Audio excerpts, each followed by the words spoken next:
They changed up, they rather die.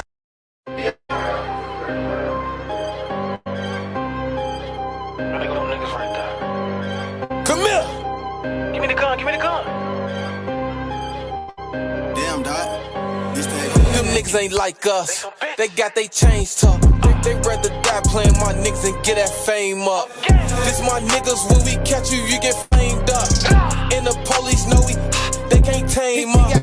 On that corner, he miss his homies, he gon' join them.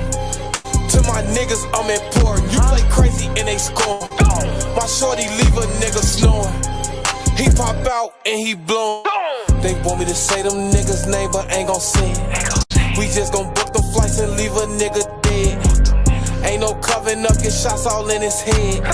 He think he like that, he gon' eat that shit he said. You know it's fuck the ops, I said what I said.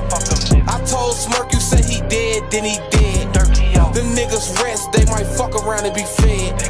He think he low, but we gon' find out where he at. That's how that chopper spin. Hit him up, I'm tryna pop some shit. Nigga, this shit for fun. I got a beam on this bitch, let that nigga run. You want that nigga on the streets, we gon' pay his bun. I be right outside the county like that's my son. Give a fuck if we get caught, this shit for grandson. Fuck the police, they can get it too, let's get it on. Acting like you with them niggas, you gon' get it too. All that sneaky dissing shit, we gon' get at you. I point this gun at you, nigga, I'm gon' finish you. And when we pull up, if they question, they can get it too.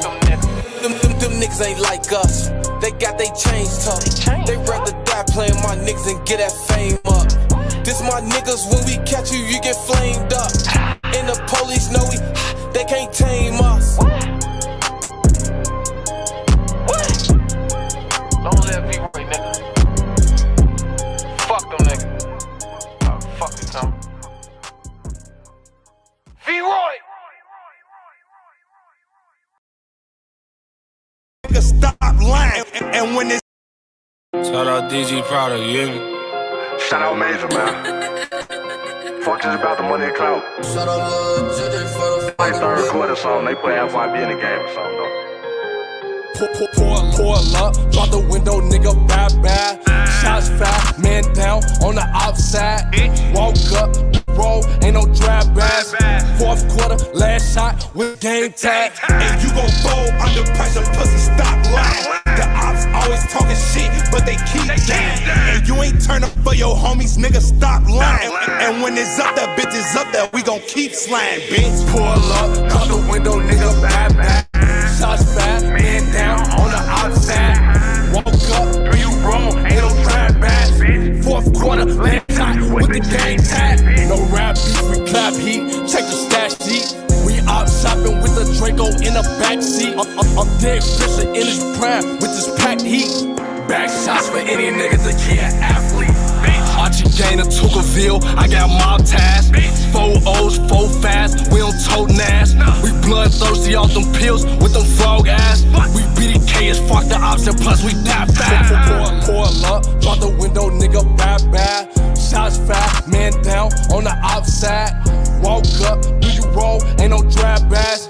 Fourth quarter, last shot with the game tag. And you gon' fold under pressure, pussy, stop lying. The ops always talking shit, but they keep dying. And you ain't turn up for your homies, nigga, stop lying. And when it's up there, bitch is up there, we gon' keep sliding, bitch. Like some fucking hockey pucks, all we do is slide. If you ain't turn up for the game, stop merging it on the gas. Niggas, bitches, Tyler Perry's, pussies in disguise. Shoot your block up, spit 3 times just like some curly fries. No, I'm not no fucking rapper, I'm a grave digger. Big Alpha, be the great, feel like I made niggas. $5,000 dog, cause I'm a paid nigga. I got kicked out by the school for cracking trades, nigga. Pull up, drop the window, nigga, bad. Shots fat, man down on the outside. Walk up, do you roll, ain't no drag bass. Fourth quarter, last shot with the game tag. And you gon' fold under pressure, pussy, stop lying. The ops always talking shit, but they keep dying. And you ain't turn up for your homies, nigga, stop lying. And when it's up there, bitch is up there, we gon' keep sliding, bitch.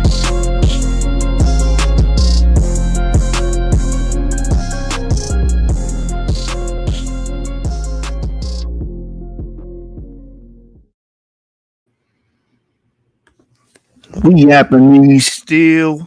You getting cooked in front of your family like a Japanese meal. It's Yashuta Hibachi, and none of you niggas can stop me. Look, man, I'm gonna deal with this Berean TV shit. I might do a video marathon. I might keep going back and back and back and back and back to back to back to back, dealing with this Berean scenario, man. Because this nigga really crossed the line.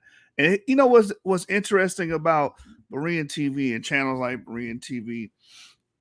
That nigga will never in his life stand on business. That nigga would never in his life debate anything that he's talking about or debate an Israelite himself. All you are a glorified host. You understand? I wouldn't even be bringing no havoc your way if you would allow me to get on there and speak and say my piece. You didn't do that, so it's fuck Berean, man. I ain't got no respect for dude on the internet or real life. Fuck that dude, bro. At the end of the day, all you are, like I was trying to tell the Jewish community on Clubhouse, you guys pretty much are spoiled brats because when it comes to African Americans, we don't have our own state, military. We don't have an ADL. We don't have our own media. You understand that could protect us from outside attacks. We're pretty much open season. And you have people like Berean, you have people like Sonetti, you have people like Garfield that spend majority of their time on the airwaves and on the internet doing just that, attacking. And the problem is they're upset when they get smacked or hit back. They want to do all the punching. But when it comes time for somebody else to come and punch them in the fucking face, that's when they want to cry foul. So I don't give a fuck about Berean TV. I'm not these other Israelites or these dudes that's on the internet. Fuck saying Israelites. I don't even want to use that term because a lot of y'all I don't jive with, man. You understand? I'm not gonna go to your channel and give you support and watch. I don't watch the nigga in the first place. The only reason I went on this dude's channel was to address Garfield and try to get the debate cracking. That's it. But since you want to be a op, I'm gonna treat him like a op. You know what I'm saying? A lot of your material, your channel wouldn't be what it is if you wasn't targeting a certain group. And we all know what group that is. BHI, Black Hebrew Israelites. I don't really like the Black Hebrew Israelites. You understand? But what I want to do this live today, dealing with this fuck nigga Berean TV, is to show degrees of separation. Because when it comes to what we do here at the source, whatever, what have you, we're not a color code gang. And what I mean by that is this: you don't see us on here saying you got to be black to be considered an ancestor, be black to be considered a relative. But when you look at these BHIs, like the deplorable Manny on Clubhouse, Sakari and all these guys, they base everything solely on skin tone, morphology, and phenotype. White and black dichotomy. Even the deacon said recently in a clip, and we covered this in prior episodes, that if ancient Israel was white with blue eyes and blonde hair, that the Bible can't be real. Now, to say something so fucking narcissistic, sadistic, like you wouldn't believe in the Bible if the people within the Bible or the Israelites that are being spoken of were blonde hair, blue eyes, and white skin. Is fucking insane. You understand? But Berean, they're going to thrive off racist BHI because they themselves are racist. Garfield thinks he thinks with a phenotype mind. This is why he was making the argument the other day when they took the video down. We can't even review it. My brother said Berean is an opportunist at best. Yes, he sees there's a wave. The wave is hate Israelites. This is why you have an atheist, someone that doesn't believe in the Bible, joining with somebody that claims to believe in the Bible, and they're joining forces because they don't like Black Hebrew Israelites, and it also there's traction. You get viewership by mentioning Black Hebrew Israelites, or speaking, or attacking, or going against the narrative, or going against Black Hebrew Israelites. That's the only reason Berean exists. Look at all of his shows. It has something to do with Israelites. It's the same thing Garfield does. He's following the same formula. But here's the thing. Why get upset or why feel perturbed when you're met with attacks, or you're met with people that are fighting back? That's the part that's confusing me. These niggas want to throw their rocks and hide their hands. These niggas want to make videos, make accusations, try to attack an entire community, and then when that community strikes back, they want to cry foul. Oh, fuck y'all. You niggas are weak. You niggas are pussy. Because first thing Berean should do, Berean should click my fucking... Matter of fact, let me put this link in the chat. If you're watching, Berean, click this link, and let's have this discussion. You niggas be hiding behind motherfucking people. Like, in Garfield, if you watching, click the link. You're not going to click the link. None of these dudes going to click the link. You understand? So, again, these guys, we're not like any of these guys. We bring out information that challenges the Black Hebrew Israelite MO, because a lot of Black Hebrew Israelites, like someone left a comment talking about I don't care what nobody tell me, white people are Esau. You understand? That's how y'all think. Y'all you guys are dogmatic, you're doctrinaires, you're stuck in a way of thinking. White does not mean Esau. It does not equate Esau. All white people are not the same, and all Black people are not the same. This is why you have Berean saying, the Hamites are the original man. What are you talking about? What the hell are you getting this information from? What do you... Where's the science? Where are you getting this from? Oh, it's because you associate Ham with Black, and Black, everything Black is Africa, but Africans are not all the same. And then when you try to challenge them on that, we never said that. Motherfucker, you guys reverberate that every day. Every day you reverberate that how all Black people are the same. You represent that motif to the fullest. Let me show you guys something real quick. I like to educate y'all, man. These dudes are anti-education. Hit that light switch for me. Hit that light switch. Thank you. These dudes are anti-education. Check this out. I'm gonna just read from a book. Every episode, we do great. We actually cite our sources. You understand? And hey, man, don't come on here on my channel on some kumbaya stuff. I let it ride last night because I was tired and I had to go to work in the morning.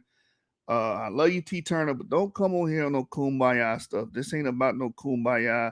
It's a time for war, goddammit. Y'all need to read Nehemiah. They had swords and stones in their hands at the same goddamn time. Y'all be trying to be friends with y'all fucking enemies. You understand? Y'all be trying to be friends with ops. I'm not friends with Berean. I'm not friends with Garfield. I'm not friends with Sonetta. Fuck all them niggas. It's strictly business. The only time I'm trying to interact with them when it comes time to setting up the base. Other than that, fuck you niggas, man. Y'all don't do shit for me in my real life. Y'all not contributing to anything in my channel. Fuck y'all. And it's gonna be like that unto perpetuity. Check this out. So this is a book, DNA for Archaeologists by Matasu, right? Page 98 to 99. For everybody that think all Africans are the same, we're going to start here. It says, patterns of diversity in Y chromosomes are not always concordant with those from mitochondrial DNA. Quick commentary on that is Y chromosomes represent the male line and mtDNA represent the female line, and they're not always concordant with mtDNA because men move around, women move around. A certain set of men could admix with a certain set of women and vice versa, right? We continue reading. It says there are 5 major lineages of Y chromosomes found in sub-Saharan Africa. So when people say, you guys are sub-Saharan African, you do understand in sub-Saharan Africa, that's a diverse population within itself. And we know this because we can study genetics. See, a lot of you guys run away from genetics because it blows the skirt off your bullshit. This idea that races are monoliths and all black people are the same and all white people are the same cannot exist when we look at genetics. Genetics tells the story. It says right here, there are 5 major lineages of Y chromosomes found in sub-Saharan Africa. A, haplogroup A, which is Paleo-African. B is Paleo-African as well. So when a lot of people say, oh, we are the mothers and fathers of the earth, no, you're not. In the secular worldview, those would be your A and B haplogroups. A lot of you guys are not even A or B. A lot of you guys are E or R or something like that, or J. Right? But these are the misconceptions and misinformation fed to us by Afrocentrics. You understand? These people venerate Egypt and don't even represent Egypt or teach you about ancient Egypt. They teach you about, they do the same thing Black Hebrew Israelites do. They give you their version of ancient tradition instead of actually trying to study the ancient tradition itself and trying to make a proxy to it. So as you can see, that's 5 different haplogroups: A, B, E, which is we cover a lot on the channel. E1, B1A, E1, B1B, EM96, and other clades as well coming from E. Then you have J, which we know comes from the Caucasus. You actually find it in sub-Saharan Africa too. And you have R, haplogroup R, mainly to RVA8, right? Haplogroup J and R are largely confined to Eastern and Central Africa, respectively. Haplogroup E is distributed much of the continent and may be associated with the spread of pastoral and agricultural communities. Haplogroup A and B are also widely distributed, but are in contrast most strongly associated with foraging groups. They're also most basal, that is the most ancient lineages of the Y chromosome phylogeny. When, a lot of African Americans are not A and B. You got Chris Rock that's B. You have Rob Moore that's haplogroup A00, but they're the exception. Majority of us are haplogroup E. We're known for pastoral and agricultural communities, which brings and sows the seeds for civilization. That's what our haplogroup is known for and famous for, and that's why it's important that we parse these things out and actually teach it. Because we actually have a great history, but no one wants to acknowledge it. Because you would rather just, we just all black. No, fuck that. Look at your actual history. Examine it. They want you to live in ignorance. These people want you to live in ignorance. BEREANTV wants you to live in ignorance. And it was like, oh, they don't like their history. No, actually, we do love our African history.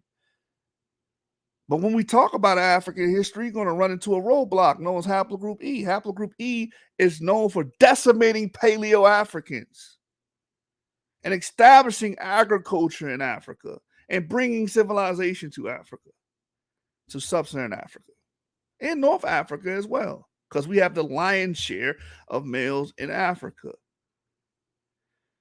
right?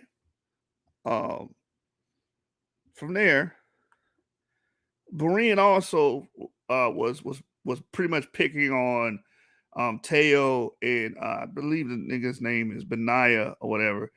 And they have this weird claim that all European jewelry was black at one point in time. I want to deal with that because we do not agree with those dilettantes at all.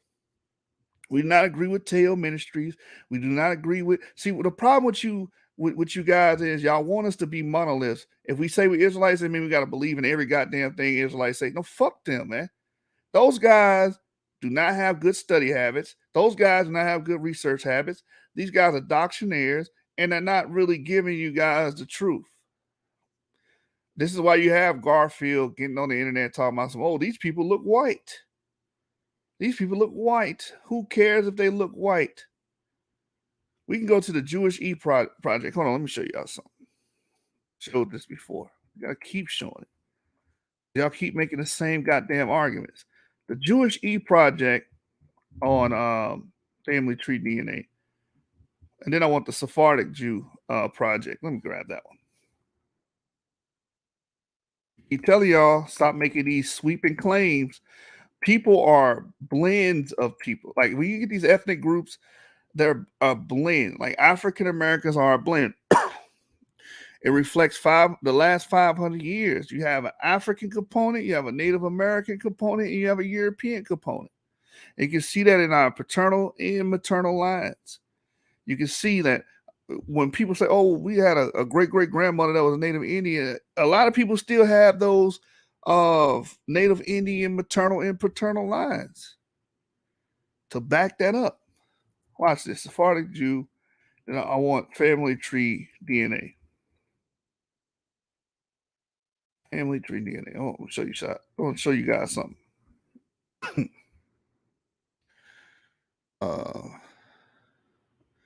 Sephardic heritage, family tree DNA. And when I want to bring this up for, let me get the DNA results, make sure this is the right one. To show you guys something. Everything's not black and white. Tons of EM35.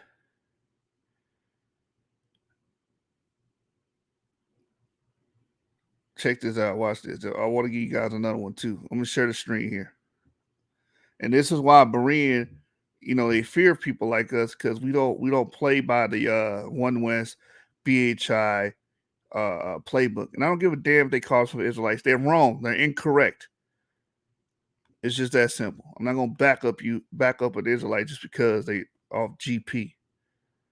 So this is a Sephardic DNA, Sephardic Heritage DNA Project, Y-DNA Classic chart. Look at all those E's you see. EM35, EM35, EM35, haplogroup E. They're Turkey, Greece, Iraq, Egypt. These are Jews. We are related to them, whether you like it or not. You can say, "Oh, that's 32,000 years ago." We still share a paternal lineage with these guys. Right? Y'all want to connect with everybody on the continent of Africa, and we don't even share common paternal lineages. There is no consanguinity within those groups, but you will accept them. But these are actual paternal relatives. EM78, EM35, EB13. These are all downstream markers of E1B1B. Portugal, Belarus, Iraq, Greece, Turkey, Greece. You see EM34, EL791, right? More E markers, EM96. Then you see Greece, EM35, EL17, EM35 in Spain. Portugal, you see EM2, which is Dos Lobitos. That's E1B1A. Then you have a Jamaican Sephardic Jew, which is E1B1A. Right? Then you have EZ17697, which is in Greece. Then you have one in Costa Rica, Ukraine. These are all E markers. And of course, you're going to have FM89 lineages as well. Because again, Jews are a blend of people. They're not just one group of people. Look at that. Q, R. We have to keep showing information like this because, again, majority of you motherfuckers are racist. Majority of Afrocentrics are racist. Majority of Silent TV, racist. Garfield, racist. BEREANTV, racist. Majority of Black Hebrew Israelites are racist. You think skin color determines ancestry, and it doesn't. That's what we're seeing on the screen. For instance, you might have somebody that has a European cast, European morphology that look like Ethan Hawke from Training Day, but have E1B1A or E1B1B. What you guys are essentially teaching is that we're not the children of our ancestors. That's what you're teaching. DNA shows you who your ancestors are and who you are closely related to. And you guys deny that empirical fact because you're anti-science and you're anti-truth. Right? Now, to deal with the Benaiah comment, watch this. I'm going to show you guys something. When you guys read genetic papers, a lot of times they will give you the phenotype, right? Watch this.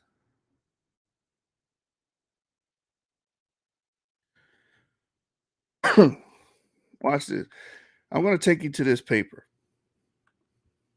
Just to, kill the tail argument and kill the Benaiah argument. Watch this. One stone, two birds, one stone. Check this out. This is genome-wide data from medieval German Jews. When you go to the other phenotype section, look what these people look like. Of course, they had lactase persistence dominant allele. It's known to have much lower frequency in the MHA compared to Europeans. The TLL. But this is what I want. Look at that. Do y'all see this? Can y'all? What does that say right there? What does it say these people have? The blue eye recessive allele. These people have blue eyes. And I see, again, a lot of you guys that deal with racism, Benaniah, all these guys that deal with how people look. Oh, all the Israelites are black, or all the Israelites, or, on their side, all the Israelites are white. You have to understand something. These are blends of people. They have different phenotypes, different morphology, and different castes. For all the pseudo black Hebrew Israelites out there that are trying to trick everyone and teach everyone that Jews in Europe were all black, that's a goddamn lie. These guys have exhumed the corpses and skeletal remains of the Jewish community in Europe, and he had the alleles for blue eyes. Are y'all hearing this? Blue eyes. Let me continue to read this. So they had the allele for blue eyes. They also had the red hair recessive alleles. Red hair. These people had red hair and blue eyes.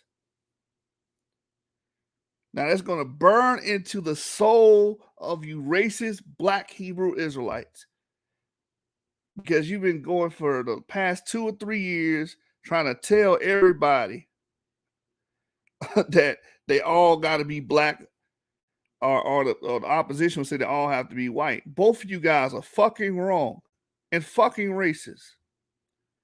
Lance says Jews range from red bone to black historical fact. Man, Jews range from white.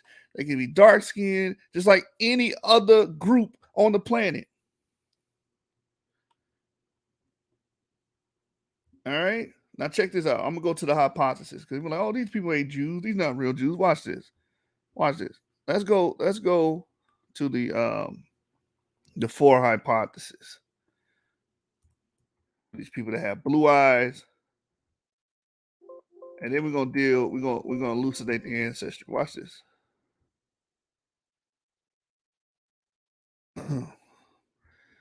And I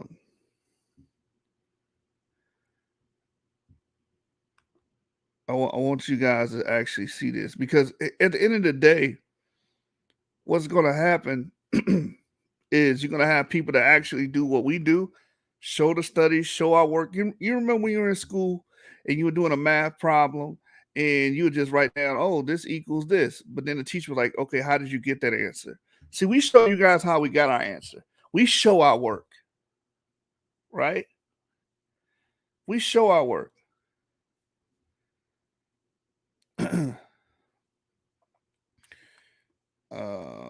Let me see.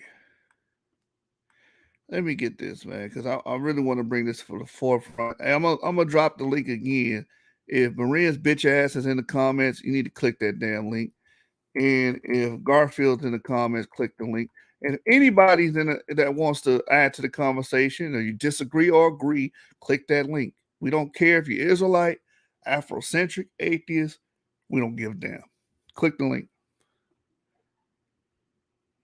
So let me find this, because I want to bring this to the forefront, because there's something called a Southern European hypothesis that this paper deals with. And again, of course, I'm not going to be able to find it. Let me show you. Hold on. Let me get this. I think it's in the supplemental area.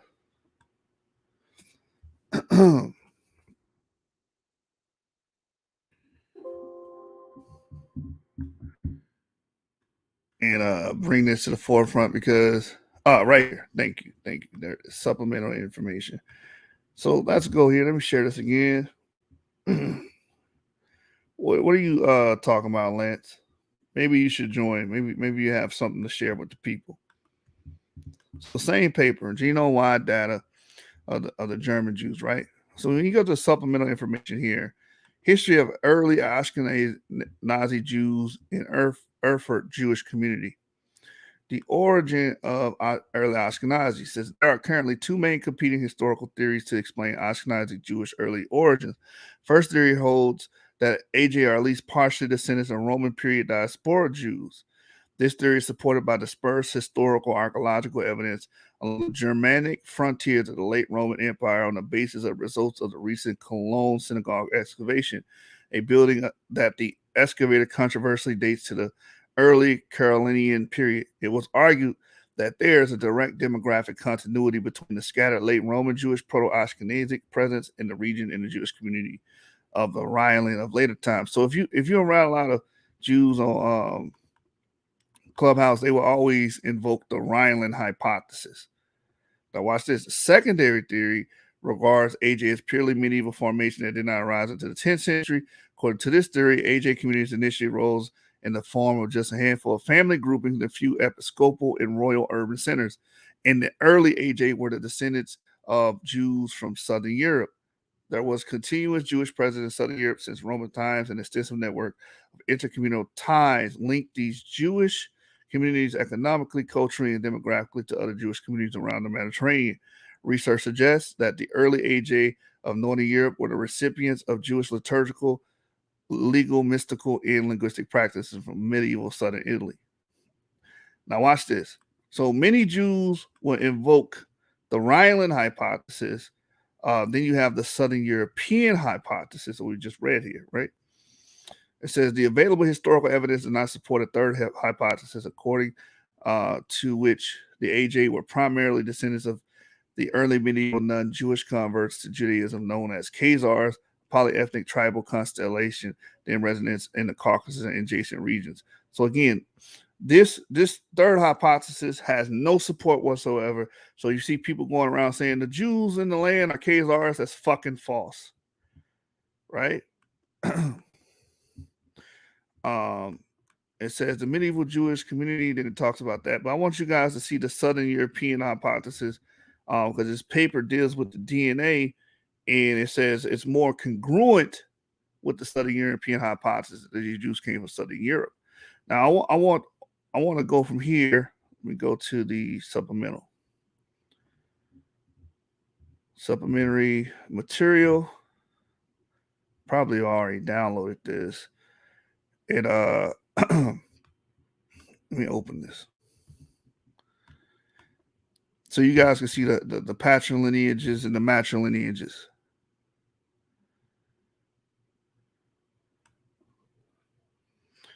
Showing open.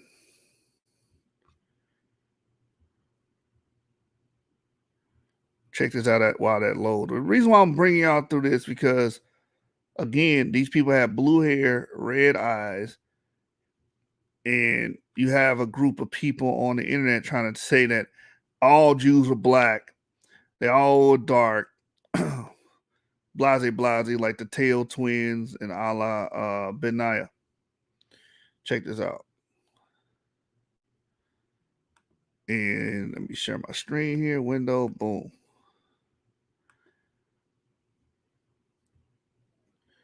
Let's go to the haplogroups.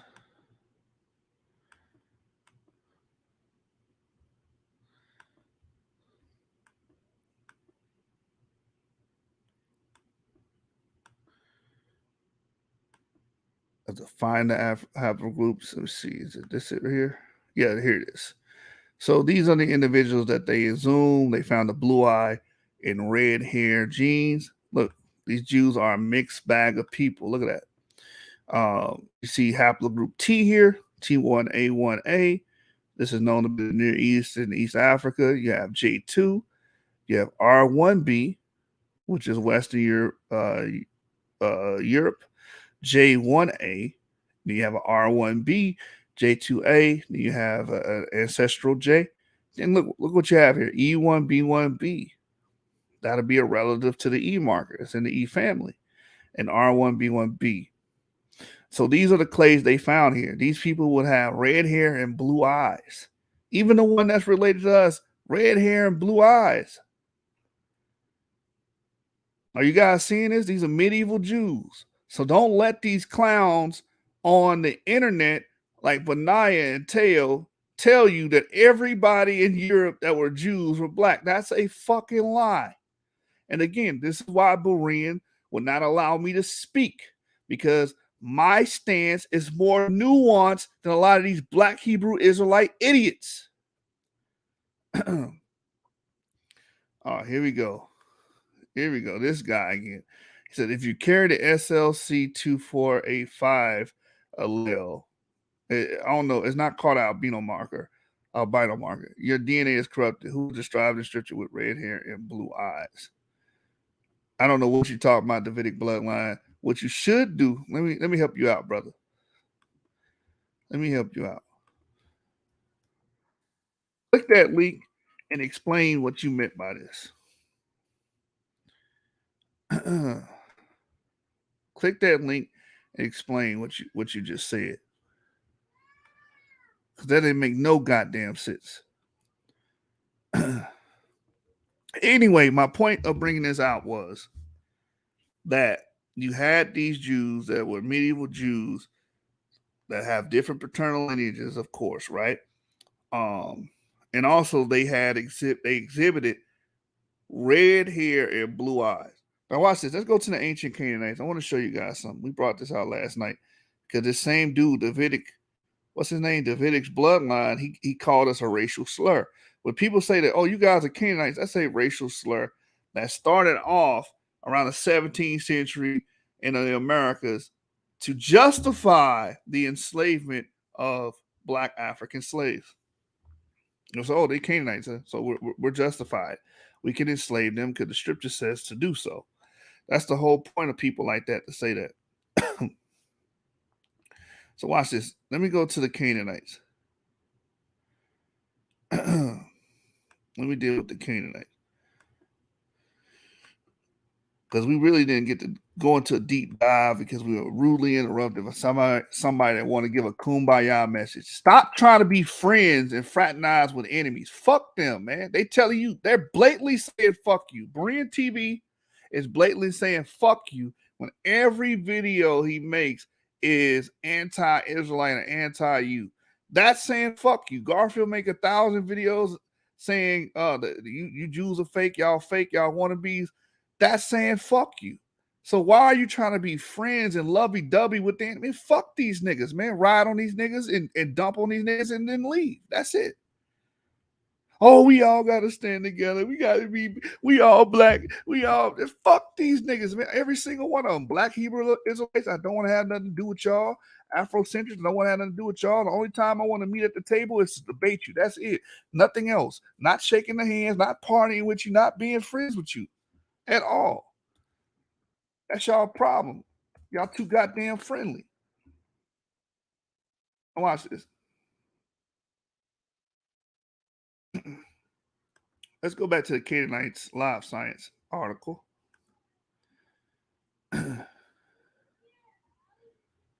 I said red eyes, blue hair. My bad, man.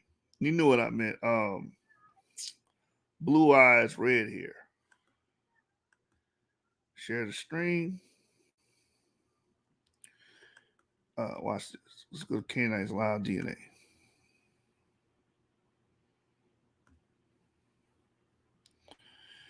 So again, this is live science. Canaanites were ancestors of the Lebanese, and it says within here under the phenotype, the findings reveal broad overlap between Canaanite genetics and the sequence of modern-day people from Lebanon.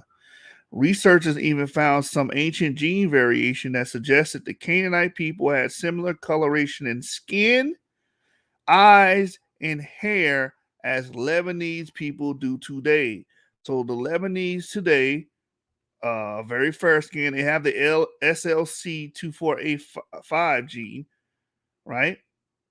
A lot of them have black hair and whatnot, but these people would look like white people, what you would classify as white people now. That's what these Canaanites would have looked like. Now, a lot of you people are upset by that. And here's the thing, who did the Israelites mix with? They mixed with Canaanites. So for all you Negro only people that say, oh, well, all the ancient Israelites were black. No, they were not. They were mixing with these people that looked like modern Lebanese. So y'all gonna have to walk those statements back. And we keep beating the community down with this information. Again, here's the article. Canaanites Live, DNA reveals fate of biblical people. And this is also how you get the introduction of the J marker amongst Israelites. So when the Jews say the J marker amongst the Jews, yes, they were. They were original. They were a part of the original ancestral population. Why? Because Jews, according to the biblical record, Israelites, according to the biblical record, mixed with Canaanites. It's in the book. It's in the book. All right. So these people that had white skin, some even had blue eyes. We can go to that study. Mixed with the original Israelites.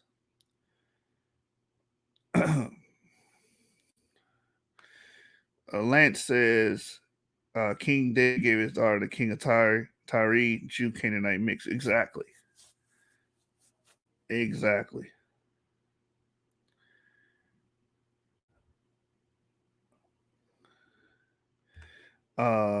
Jay Gray says, I'm not well studied on it enough to agree or disagree reasonably. However, I do understand the Bible, and by virtue of this, I understand exactly what this brother is expressing. Yeah, Esau did marry Canaanite daughters. So even if you say at the onset, ancient Israelites were all black, you do realize they were mixing with people that had white morphology, white skin coloration, and blue eyes. That's why you got to be more scientific minded. You got to be more nuanced and stop approaching every goddamn thing so dogmatically. Let's read this. It says, the people of modern day Lebanon could trace their genetic ancestry back to the Canaanites, new research finds. The Canaanites. So here's another thing too for the idiot that used the racial slur. Oh, you guys are Canaanites. No, we know who the Canaanites are. We don't have nothing to do with these people. We're not by and large JP58. It says the Canaanites were residents of the Levant, modern day Syria, Jordan, Lebanon, Israel, and Palestine during the Bronze Age, starting about 4,000 years ago. They're best known from the Old Testament of the Bible, which they are described as the cursed descendants of Canaan, blighted by God because Canaan's father dishonored his own father, the patriarch Noah. Canaanites were often in conflict with Israelite tribes that wrote the Hebrew Bible. In fact, the book of Deuteronomy features Yahweh, God, ordering the Canaanites to be exterminated. In part because the Canaanites kept the records on easily degradable papyrus rather than clay, little is known about their side of the story. But now, ancient DNA reveals that the Canaanites were descendants of Stone Age settlers and the ancestors of the Lebanese. It says Canaanite ancestry was widespread in the region. Study researchers Mark Haber and Chris Tyler Smith on the Wellcome Trust Sanger Institute in the United Kingdom wrote in an email to Live Science. And several groups who were probably culturally different shared the same ancestral background. Haber, Tyler Smith, and their colleagues extracted ancient DNA from the bones of 5 Canaanites who died in the ancient city of Sidon. So we know that these are Canaanites. So for all of the racist trolls, like Davidic bloodline, you got one more time. I'm gonna ask you again, Davidic bloodline, to get your racist ass in here. This is your last warning. I'm not playing with you. This is your last warning. Click that link. I'm gonna give you 2 minutes, 3 minutes. If you ain't on here explaining yourself, you out of here. All right. So again, as I was reading, these people had extracted ancient DNA from Sidon. These are Canaanites. So the skeleton dated from between 3750 to 3650 years ago, 3,650 years ago, which that will put you on late Bronze Age, about 1650 BCE. It says the researchers then compared the genetic sequences of these ancient Canaanites with those of 99 modern Lebanese people, as well with ancient DNA sequences of more than 300 other people from ancient DNA database. The findings revealed broad overlap between Canaanite genetics and the sequence of modern-day people from Lebanon. Researchers even found some ancient gene variation that suggested the Canaanites probably had similar coloration in skin, eyes, and hair as Lebanese people do today. It was surprising, Haber and Tyler Smith said, to find such continuity in the Canaanite line, given all the conquests and expansions in the Middle East from outside groups since the Bronze Age.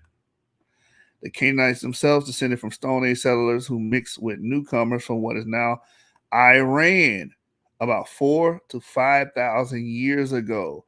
So again, these people are not autochthonous to the Levant.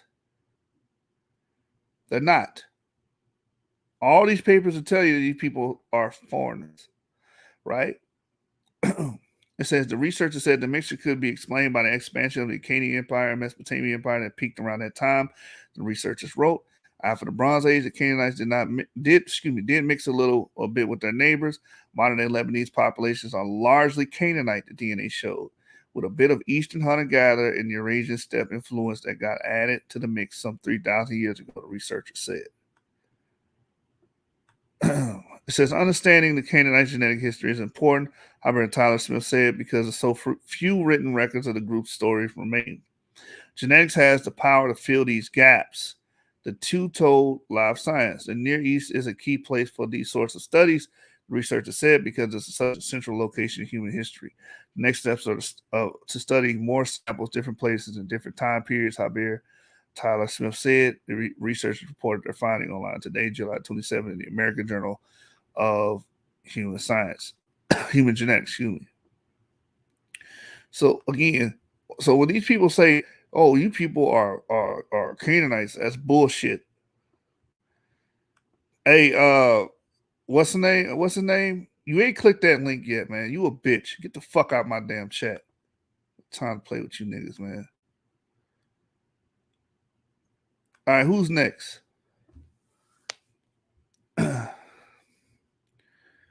Lance, you got to give me evidence of that. Canaanites, as we just read,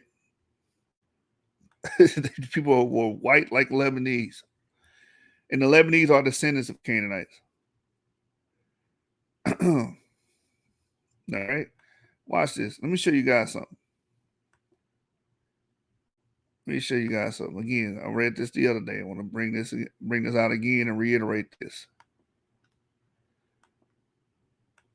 Where did these J1 markers or these people that carry these white alleles come from? Again, this is a paper called the genomic history of the Middle East. But in this paper, states here, says in addition to local ancestry from Epipaleolithic, Neolithic people, we found an ancestry related to ancient Iranians that is ubiquitous today in all Middle Easterners. Previous studies showed that this ancestry was not present in the Levant during the Neolithic period, but appeared in the Bronze Age, where less than 50% or approximately 50% of the local ancestry was replaced by a population carrying ancient Iran-related ancestry. That's what we just read about the Canaanites, right? We explored whether this ancestry penetrated both the Levant and Arabia at the same time and found that admixture dates mostly followed a north to south climb, with the oldest admixture occurring in the Levant region between 3,300 to 5,900 years ago. And that the later date is mainly haplogroup T during the copper age. It says followed by admixture in Arabia 2 to 3,500 years ago. In East Africa 2,100 to 3,300 years ago. So you don't even get this ancestry in Arabia to 2 to 3,500 years ago. So before this ancestry here, who was there? We know who was there. It's mostly Natufian related people. You had E markers in Arabia prior to this. In East Africa, 21 to 3,300 years ago, It says right here, these times overlap with the dates for the Bronze Age origin and spread of Semitic languages in the Middle East and East Africa, estimated from lexical data. This population potentially introduced Y chromosome haplogroup J1 into the region. So before 3,500 years ago in Arabia, there were no J1 markers, even though today, by their population density, they dominate over there now. But in times past, that was not so. These people came through Iran via the Caucasus. It said the majority of J1 haplogroup chromosomes on our data set correlates approximately 5.6 thousand years ago, bringing with potential Bronze Age expansion. All right. So these Canaanites would have been J1, and they wouldn't even be in Levant to this time period.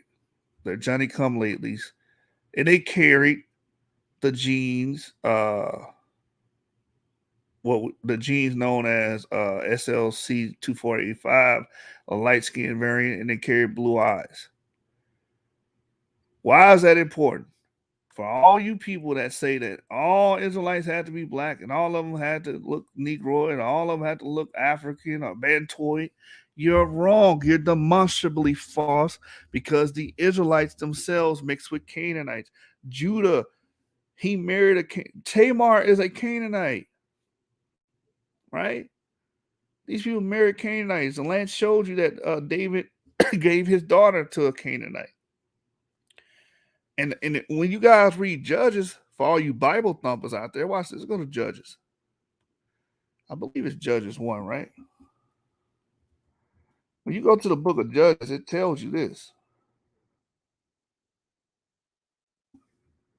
You get the GMT.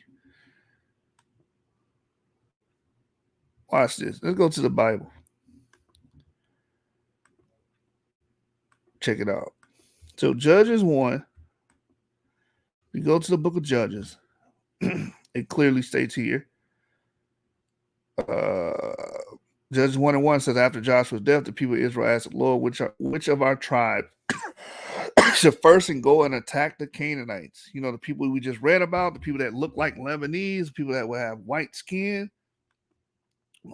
You know, this is proof that white skin was in the land. So watch this. I want to go to the bottom part of this chapter. You see what it says? People who are not driven out by the Israelites. The tribe of Manasseh did not drive out the people living in the cities of Bethshan, Tanach, Dor, Ebelim, Megiddo, and the nearby towns. The Canaanites continue to live there. When the Israelites became stronger, they forced the Canaanites to work for them, but they still did not drive them all out. So the Canaanites will be amongst them. Keep reading. The tribe of Ephraim. The tribe of Ephraim did not drive out the Canaanites living in the city of Gezer, and so the Canaanites continued to live there with them. The tribe of Zebulun did not drive out people living in the cities of Kitron and Nahalal, and so the Canaanites continued to live there with them and were forced to work for them. The tribe of Asher did not drive out the people living in the cities of Akko, Sidon, Alab. We just read about Sidon. These people would have had white skin.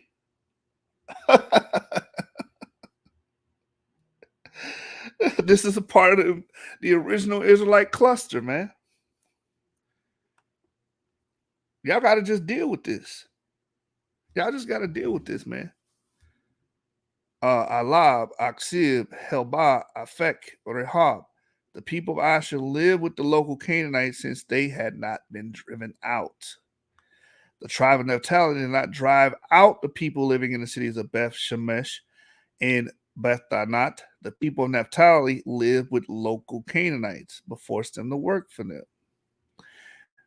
The Amorites forced the people of the tribe of Dan into the hill country and did not let them come down to the plain. The Amorites continued to live at Ajalon, Shalbim, and Mount Harris, but the tribes of Ephraim and Manasseh kept them under their rule and forced them to work for them. North of Selah, the Edomite border ran through Akrabim Pass. So again, the Canaanites did not just vanish, they were amongst Israelites. Jack Lion says Canaan and Israelites were indistinguishable phenotypically originally. These Canaanites that had these white skin alleles would become admixed within the population. So for anybody claiming an all black anything is full of shit. Full of shit. What's going on, Lance? It's good, brother. Can you hear me? Yep, loud and clear. Okay. Yeah, man, that's interesting hypothesis that you got. I mean, I know it to be true, but you know what I find the difficulty of people missing all those, it's more history that they're not connecting with. Don't you agree? It's like at least 1,000 years of history that's missing out of the connection of Jews today and Jews of the ancient world. What do you mean? Like I just did a debate against Suave and I got to study and I find that the Welsh people of Scotland were actually Jews as well. Or the Celtic people, a lot of it's not conclusive of all of the people in the land, but a representative of those people are Jews. The Celtics, the Old Britain, even in India, all of those, it's Jews all over the world. So when you said earlier that black people is a lot of different people, I mean, it's historically traceable.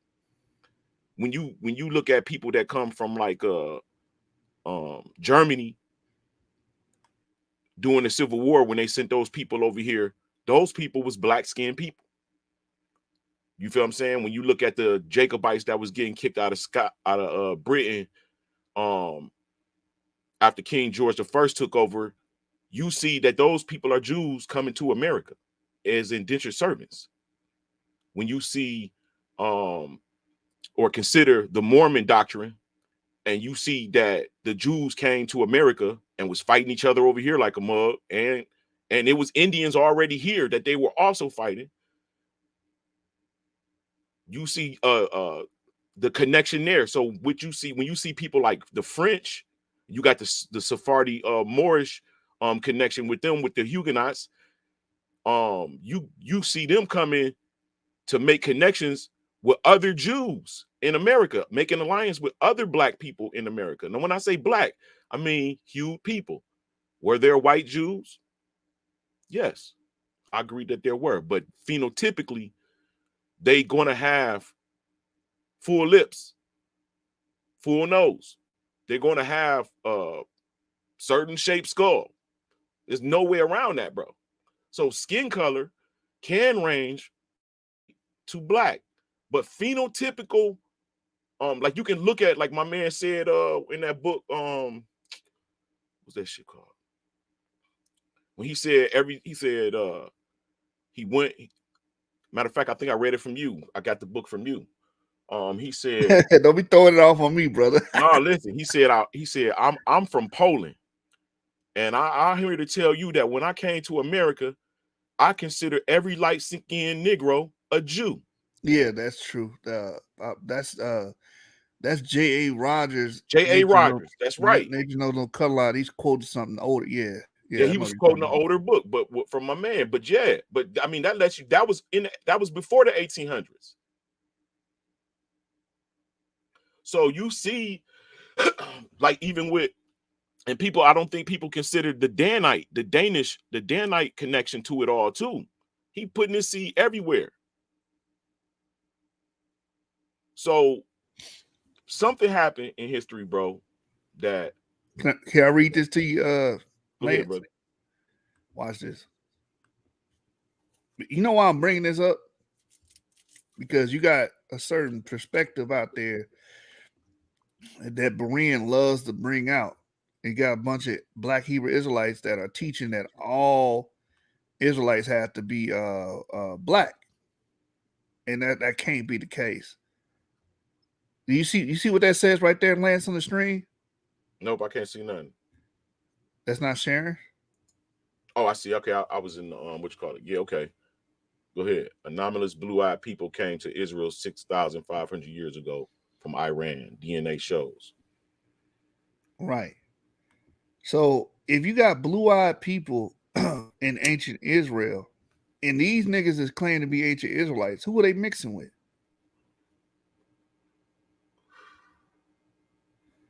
You see what I'm saying? 6,500 years ago. Let's see. The boat, study boat, Galilee, the Acropolis helps fill 3,000-year gap in the knowledge of an ancient. So 6,500 years ago, we putting that on Noah's time. No, I don't believe Noah lived. I believe Noah lived between 100 200,000 ago, but that's besides the point. You know The what? I point is, believe he lived at an earlier time. I believe he lived more closer to our time.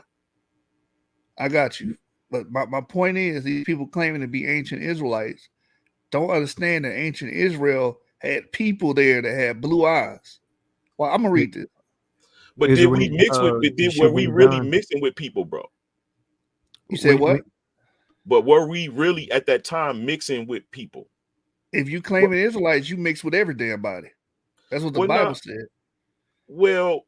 They were mixing with, like, for instance, consider Nimrod and Tahir. No, Abraham father. He was a king subjected to a Hamitic king, and the people were subjected to them. So that's already a mix right there. I got you. Hold on. Let me read. What were you saying, Avery? No, I Avery, was about to say, when you're done reading that, I actually have something to show you when it comes to ancient Canaanite, their phenotype and stuff. all right. Let me read this. Then I'm gonna give the floor to you, brother.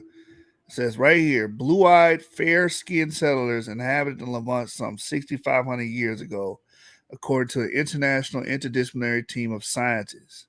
An article released Monday in the peer-reviewed journal Nature Communications solves the mystery of how chalcolithic culture got to the Galilee via population migration. And a lot of people don't understand, like, people think populations are static. No, people move, people leave for several reasons. It can be famine, war, or what have you, right? Let me keep reading. It says when they mapped the genomes of the bones from 22 of the 600 individual skeletons discovered in a massive necropolis near Pekin in the north of the country, the scientists found a genetic mix quite unlike that of previous and successive settlers of the region. The findings address the decades-long arguments over the origins of this distinctive late Chalcolithic culture, the artifacts which have few stylistic links to earlier or later material cultures of the region, write the authors. It says the highly artistic bubble and time relics have led to the extensive debate about the origins of the people who made this material culture. Did it come about by local populations adopting and implementing practices found in existing cultures in the north, or through migration? In the article, Ancient DNA from Chalcolithic Israel reveals the role of population mixture and cultural transformation. The scientists concluded that the homogeneous community found in the cave could source approximately 57% of its ancestry from groups related to those of the local Levant Neolithic, approximately 26% of the groups related to those of the Anatolian Neolithic, and approximately 17% from the groups of those of Iran. So that's Turkey, which Anatolia is Turkey, and Iran, right? The study was led by Tel Aviv University researcher Dr. Hilla May and Professor Israel Herskovitz, a Department of Anatomy and Anthropology. Dan Davis Center for Human Evolution and Biohistory Research. Dr. Dinah Shalem of Institute of the Galilean Archaeology of Kennett College in Israel Antiquities Authority, who was one of the original archaeologists who excavated the cave in 1995. At Harvard University's Edoin Harney and Professor David Reich. The genetic analysis provided an answer to the central question we set out to address, said Harvard's Reich. It showed that the Peki people had substantial ancestry from northerners, similar to those living in Iran and Turkey, that was not present in earlier Levantine farmers. So the people that were light skinned and blue eyes came from the north. They were not originally in the Levant. We've been saying this over and over again. But my point is to point out that these people came in and we would have mixed with those populations if you want to claim that you were in the ancient Levant. You would have mixed with these people. Let me keep going. It says archaeologist Shalem said the natural stalactite cave, 17 meters long and 5 to 8 meters wide, is unique both for the number of those buried in it and the outstanding motifs, geometrical and anthropomorphic designs depicted on the ossuaries and jars holding skeletal remains. Some of the findings in the cave are typical to the region, but others suggest cultural exchange with remote regions. The study resolves a long debate about the origin and unique culture of the Chalcolithic people, said Shalem. Did the cultural change in the region follow waves of migration, the infiltration of ideas due to trade relations and or cultural exchange, or local invention? We now know the answer is migration. So these people came from the north. They came from Turkey, Iran, via the Caucasus. We brought out in prior episodes. Watch this. So at Harvard's Harney, who led the statistical analysis for the study, we also find that the Peking population experienced abrupt demographic change 6,000 years ago. The Chalcolithic era, also dubbed the Copper Age, followed the Stone Age. It precedes the Bronze Age. There are already several DNA analyses of the Bronze Age settlements in the Levant, including last summer's publication of research from Bronze Age burials that shows that 93% of ancestry of modern Lebanese ancestry comes from the Canaanites. We just read this article. Now the new Peking genome mapping fills in the void of 3,000 years of DNA analysis. So you had white people there 6,500 years ago. You had white people there 3,000 years ago with the Canaanites. The DNA research gives an answer to questions asked by archaeologists throughout Israel who have unearthed remains of copper and other metalworking technologies that were not local to Israel, but rather to Turkey. Discovered in 1961, the Cave of the Treasure near Ein Gedi housed a hoard of 429 objects hidden 6,500 years ago, some of which were created from copper, thought to have been imported from eastern Turkey or the Caucasus. Likewise, the Negev's Ashalim cave found in 2012 contained a lead object created by foreign Anatolian technology.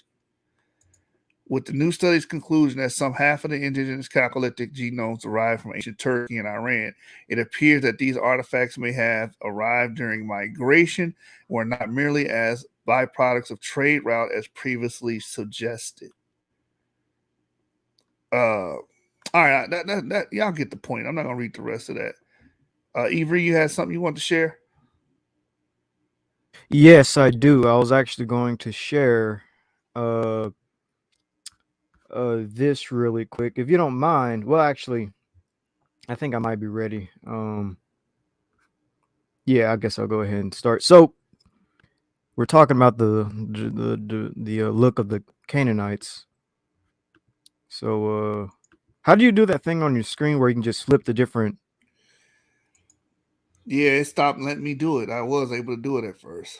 Okay, well, I'll just go to each one. So I'm going to go with this one first. You could copy paste over the address bar.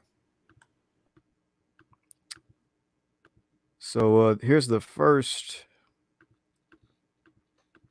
All right, here it is. Here's the first thing I want to show y'all. So where Yeshub read was about 6,000 years ago. We found remains with of people who would have had blue eyes based on their genetic signature. But here, what I'm about to show y'all, this is even closer to the period of the Israelites. This is a depiction of Canaanites from the battle of Megiddo. The Pharaoh Tutmosis III went against the Canaanites because they were rebelling. And this is how they depicted that battle, and this is how they depicted the Canaanites. As we can see, they have tanned to light skin, like typical people in Israel today, Israelis or Palestinians today. Very light skin, tanned, black hair, dark eyes, etc. And again, you just type in the Battle of Megiddo with Tutmosis III fighting the Canaanites, and he enslaved 10,000 footmen. But also, I'm going to show you this as well. We also have right here, this is, share my screen. This right here is actually a Amorite.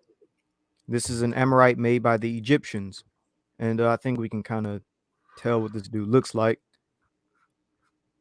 Light skinned, obviously, bald with a pointy black beard. And just type in depiction of Amorite by the Egyptians. I'm just going to show a few different pictures right here. This right here is a Syrian chieftain. As you can see, an ancient Syrian chieftain. He looks pretty much like most modern day Syrians. He's light skinned, dark hair, etc. And there's a bunch of different pictures you can see. Here is a Hittite. Oh, wait, no, excuse me. That is a Libyan, North African. Sorry. This right here, should I say, go back. I meant to push this over here. Here are depictions of various peoples in the land of Canaan. But I actually want to go to this image right here. Here are depictions of various peoples in the lands of Canaan. So right here, this right here would be a Hittite. We see his phenotype. This is a Hittite. This is a Libyan. This is just a Syrian. And this is a Nubian, obviously. And this is another a Libyan. And so basically, what I want to show y'all is this. We're going to go back out of here.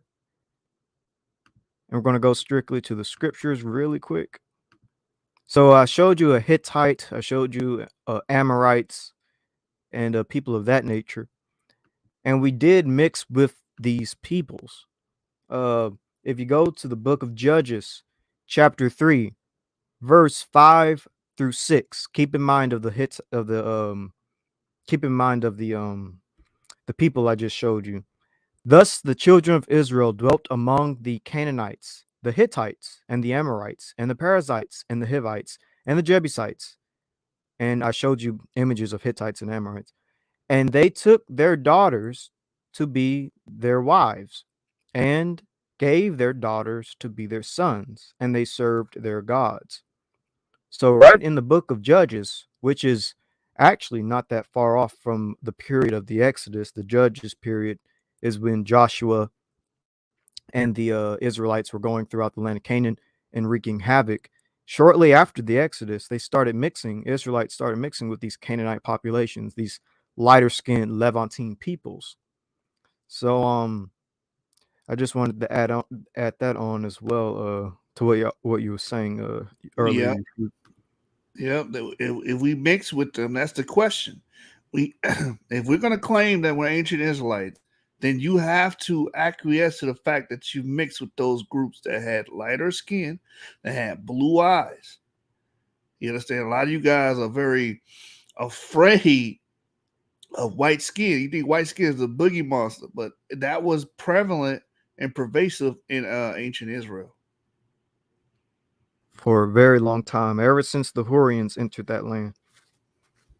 Yep. So again, like reason why, bringing this full circle. This is why a Berean wouldn't allow me to speak, because he know I don't hold to the BHI playbook. You understand? Blackity black. And you're going to actually have to deal with actual arguments and actual empirical data with us.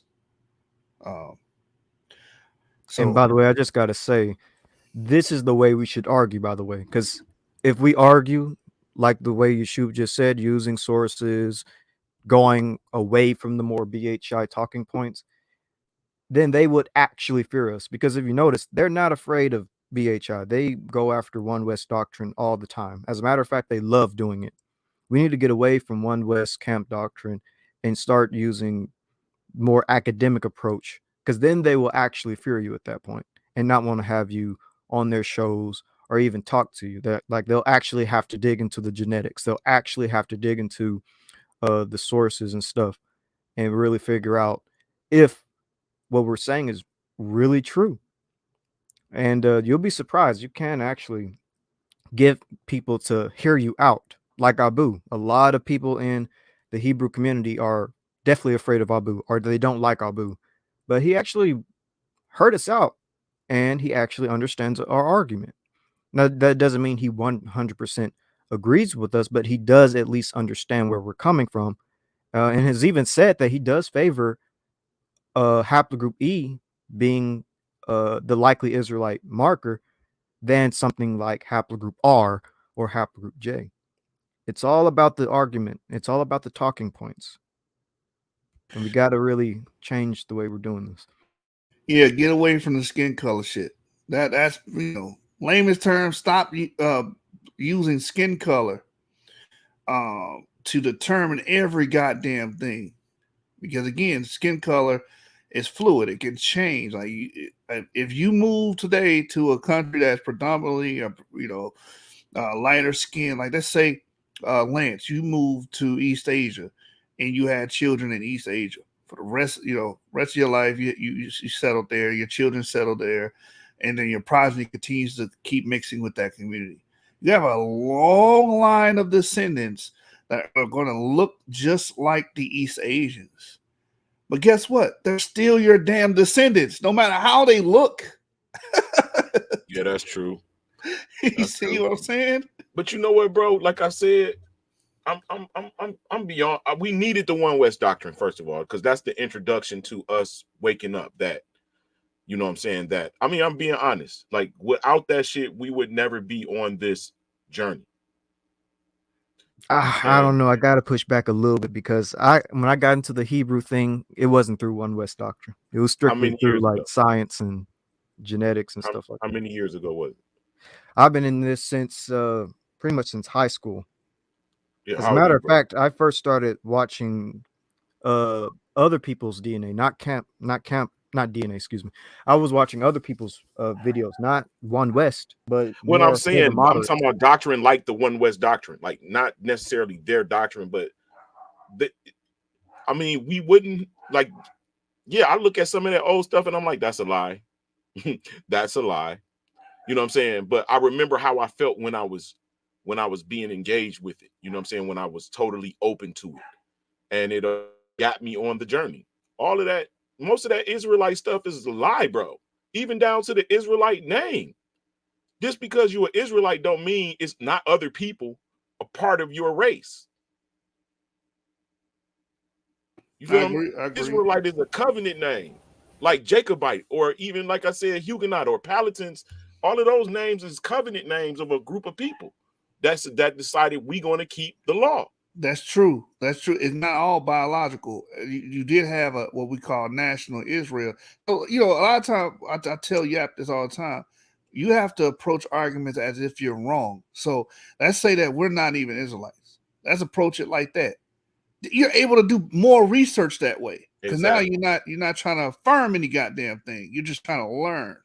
That's right. You're not moving in the direction. Because I thought I was white, bro. I was mad as hell when they told me my great grandfather. Then I seen the pictures of him and shit like that. I'm like, that's not no white man. That's a real Jew. And then like, bro, let me show you this picture right quick. I'm gonna share this. Shalom, fam. Shalom, bro. Shalom. Peace. Let me show you this dude, bro. First, I'm gonna show you her. Is this a black woman? You know, so-called constructs that we had today, black. We know that she look like a white. She look like a. Hey, it's kind of hard to tell. Yeah, I'm not gonna lie. It's like a Creole. Yeah, it's hard to tell. She look like a black woman. She look Minoan too, though. Like that's Amy Levy. She's a Jew from England. Right, I'll show you her on. Well, he's doing it right there, where you can go to different tabs. Asher MD. This look like Yara. This is. You look like Yara. This is the first. This is the first Jew doctor in Scotland, 1856. The first Jewish doctor of Scotland. These are Jews, bro. Bro, I had so many examples. This man right here, Daniel Wilson. This a white man? Nah, bro. This is Negro in there. It's some type of black in there. You know, and But they, I think one of the best examples is probably Karl Marx. He kind of oh looks hell like yeah, Karl Marx, German kind of Jew. looks like Frederick Douglass. German Jew, bro. Let me show you Herman Adler. Herman Adler, bro. This is the top rabbi of the Jewish community in Britain.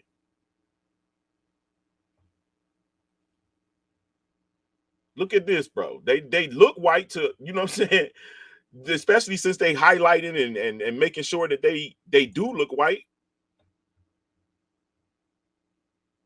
Nigga, come on, bro. This is a Jew. You know what that reminds me of? It reminds me of you know Chris Broussard from ESPN. Yeah. This a white man? Man, that's a white man, brother. Stop it. Nah, That's a white bro. man. It's not a That's white man, bro. morphology. Look at his phenotypes, bro. Yeah, I mean, you can see admixture. You can look at the nose. This hump right there, that come from a group of people. That come from a group of people that's not white, though. That come from Spain. Yeah, but my point is they can look however they look. They can still be your relative. That was my whole point. He looked like an octoroon at best. Look at this brother over here. But they all Jews. But look at him. I think that the Jews mixed with a people or a group of Jews was conquered by a people. You feel what I'm saying? And the sons created, you know, families and carried the genetics of the conquerors over. Horian nose. Armanoid. This is a Jew, bro. They don't look like none of the Jews we see in today either. Now I don't know about that. That's a large sweeping claim. Here, read this. Can you see that? Yeah, it says the Western Jews pretend, moreover, that some of the most considerable families of the tribe of Judah and Benjamin went and settled in Sepharad or Spain, and that is among them that their royal line is best preserved, on which account they have looked upon the rest of the nation with singular contempt and arrogate to themselves a superiority over them. Though we should think that if any could justify a claim of merit over the rest, it should be of those who, instead of abandoning their native country to go and seek their fortune, either in Spain or Babylon, prefer living in it among the dreadful dilapidations of their metropolis in other cities, and with a view of calling dispersed thither again, and raising it as much as was in their power out of its ruins. Now, what you seeing is a connection in history, right? Because when the Jews was kicked out of Spain, that first of all, that tells you that Jews is in Spain. Who? Judah and Benjamin. Who? The royalty. When they kicked out of Spain, they're going into places like Scotland and Ireland and France and the Netherlands and Germany and the Ottoman Empire and South Africa. They're going into places that they already had relatives. You feel what I'm saying? And this is the royalty. So what else did the royalty of Judah and Benjamin end up as? They ended up as your Huguenots and your Jacobites, bro. Or That's is who this Benaiah Ben Israel type stuff? I don't know who that is, bro. I'm an independent studier. I don't study up under nobody or none of that.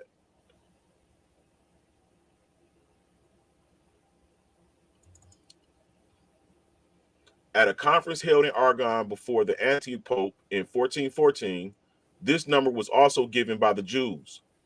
Aberbanel afterwards gave the same number, but divided into 40,000 families of Judah and 10,000 of Benjamin and the priests. The scepter of Judah still later says that it's the number of Israel brought out of all Palestine into Spain at that time, exceeded the number of those brought out of Egypt by Moses. See what I'm saying? So we are descendants of quite possibly Sephardi Jews and Muslim Moors. And Moors is probably Jews that converted in the 7th century. That that does make sense though, because of Sephar. The word Sephardim comes from Sephar. That's Hijaz, Arabia. When we do the etymology on the word Sephardic, they migrated up into the Mediterranean, doing trade. A lot of different which would be connected to Sheba and Dedan. Sheba, Dedan, and what they call it up there, Lance, Danu. But Yeah, we see it in the scripts under Samson. But the word Samson is a son of Shem, so it kind of correlates scripturally with the actual history and the archaeology with Dedan being up in that area of North Africa, Tunisia, Carthage. yeah, man. I think that these mugs just tricked the hell out of us. And they They like did. these people are not, these are ethnic people. Clearly, you saying white skin because of the highlight glow. If I darken it, I mean, come on, bro. This brother got some type of, he's not no white man. Africans was already up there, like Iberians and was already in the Mediterranean and Spain and southern France. They have the evidence of that in the archaeology. That Africans were already in the area of Spain. Iberians, which we know Iberians are connected to Natufians. Yeah, yeah. I mean, I don't think it's no like definite. Like some people mix and some people don't. They stay who they are. Yeah, I don't know about them, those particular ones right there, though, Lance. But I agree with you. Overall, I know that Afro-Asiatics were already in that area.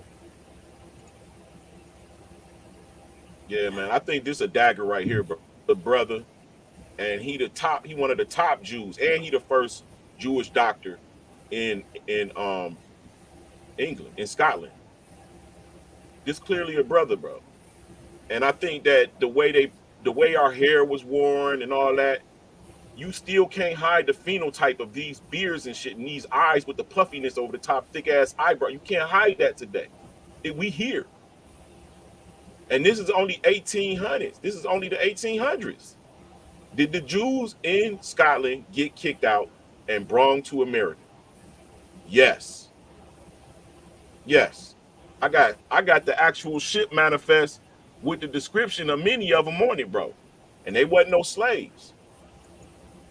I wanted to ask the brothers a question about the Canaan with a K on it, though, because we know that the C didn't exist. What do what does the panel think of some of the Africans that carry the ethnonym from the Keno Chronicles, that would be amongst the Hausa, to Keno, Nigeria, and then moving back east towards Kenem Bernal, along the coast of Lake Chad? Do the brothers think that there's any validity to a black Canaan, uh, and that being a trail of people carrying that ethnonym and coming across the Sahel? I think the original Canaan of the Bible would have been Paleo Africans. They would have A markers, possibly AM13, maybe a little BM60. That's me. Um, but what happens is they get overran by people from Iran via the Caucasus. Mhm. And then these people take over those regions and become the Canaanites. So these people have Canaanite burials, Canaanite culture, That's but right. they themselves are not the original people that the Bible is describing that were there before. Okay, we agree then. All right, we Yeah. agree. Yeah. I think a part of history, bro, that we miss is a lot of the artwork and that tells the stories of the people, the cultures. You feel what I'm saying? Like in my debate, I brought out the Moors versus the wild men, right? And did y'all ever see Hmm. that tapestry? Yeah, I know what you're talking about. I didn't see it Yeah. though. Right. Mhm. In that tapestry, it shows what? White people coming out of the north to what? Attack the Moorish kings in Germany. So I think that was a continual occurrence, bro. That some group of people, 14, the tapestry is 1442, telling a earlier story. But I think it's some group of people after a major cataclysm that's proven in history. I can't tell you which one, but or how far back, because I think history is conflated. Like they'll dig something up out of the ground and say it's from this time period or that time period. But in reality, in order to go back in history, all you got to do is dig further down. And you will find that it's buildings intact, whole cities intact, bro. And whole, like, it seemed like it was encapsulated. We call them caves and underground caverns and all of those underground cities. I know y'all familiar with it. Somebody built those for a reason. They didn't just build them to be underground away from the sun. Quite possibly they were down there for a long period of time, developed blue eyes from lack of melanin from the sun, or lack of vitamin D from the sun.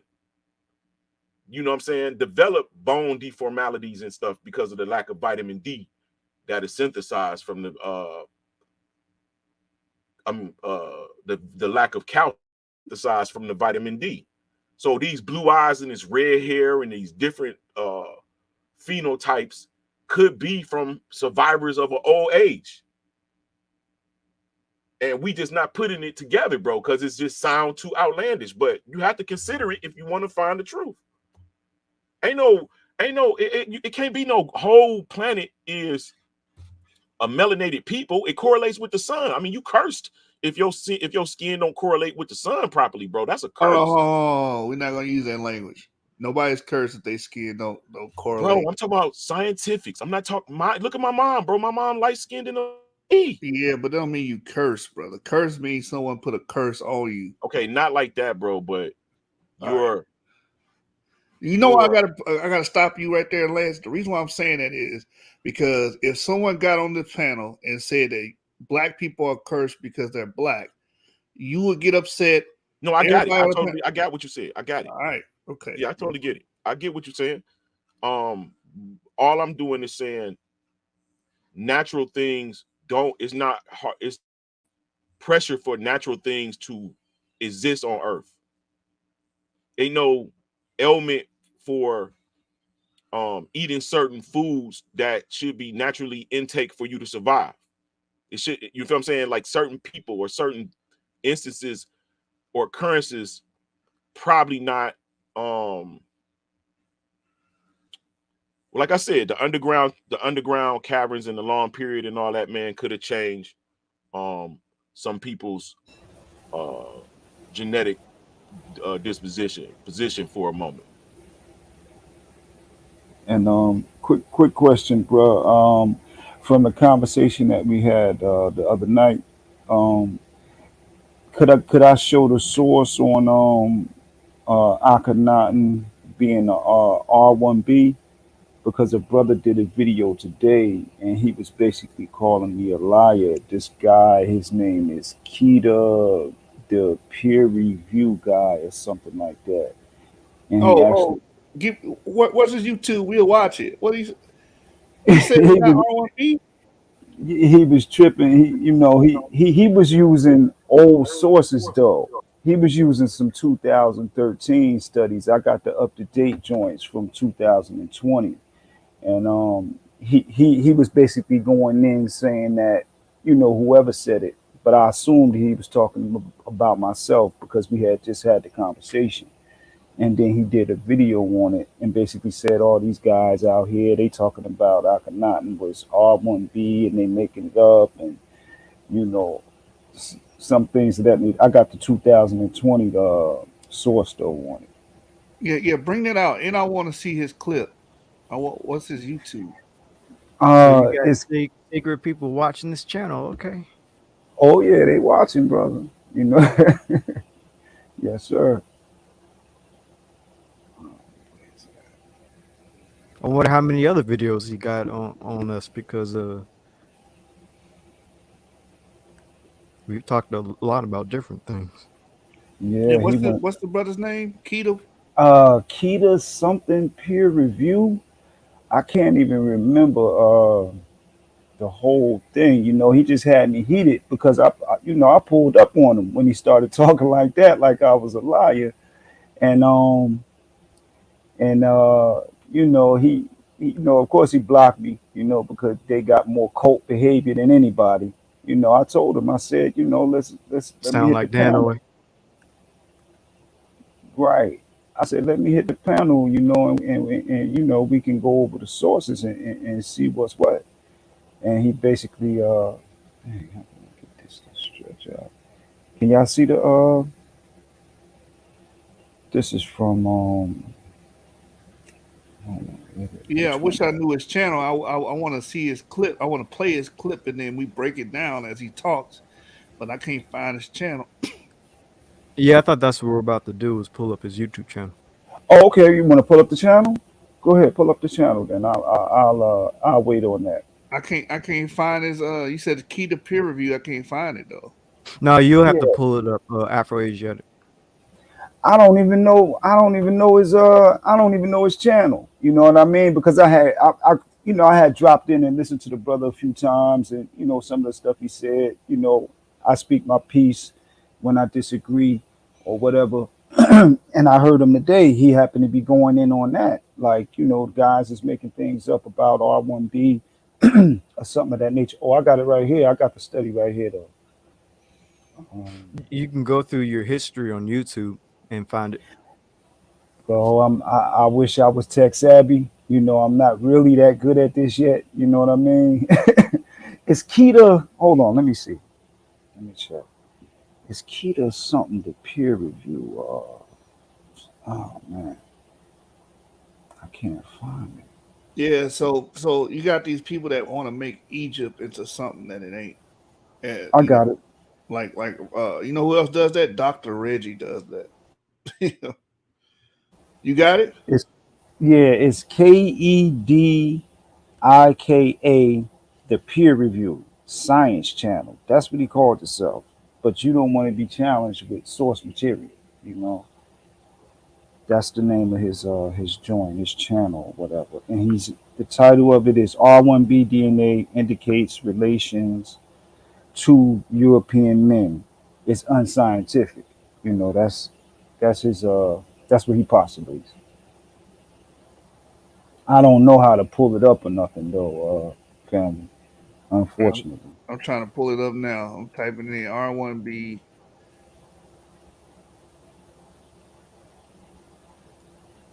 Yeah, man, this is garbage. I can't. Hold on. Let me. You said it was uploaded today. Yeah, well it was up earlier. King Tut's R1B DNA indicates relations to European men is unscientific.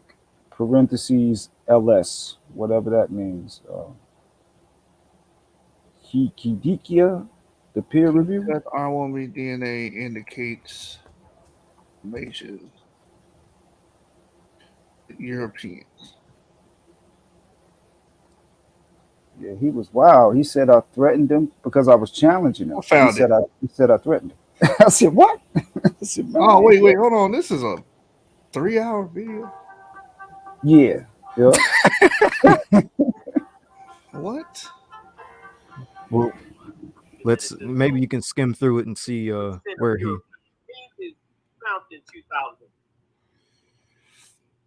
Yeah, he is using old sources. 2011. Yeah. Let's see. Share tab. There it is. That was in 2000, published in 2010. The data I was going by was published in 2018. It was more up to date genetic data. So we're going to look at all of that stuff today. But first, we're going to go and look at my Negro Egyptian Patreon. I want people to join in.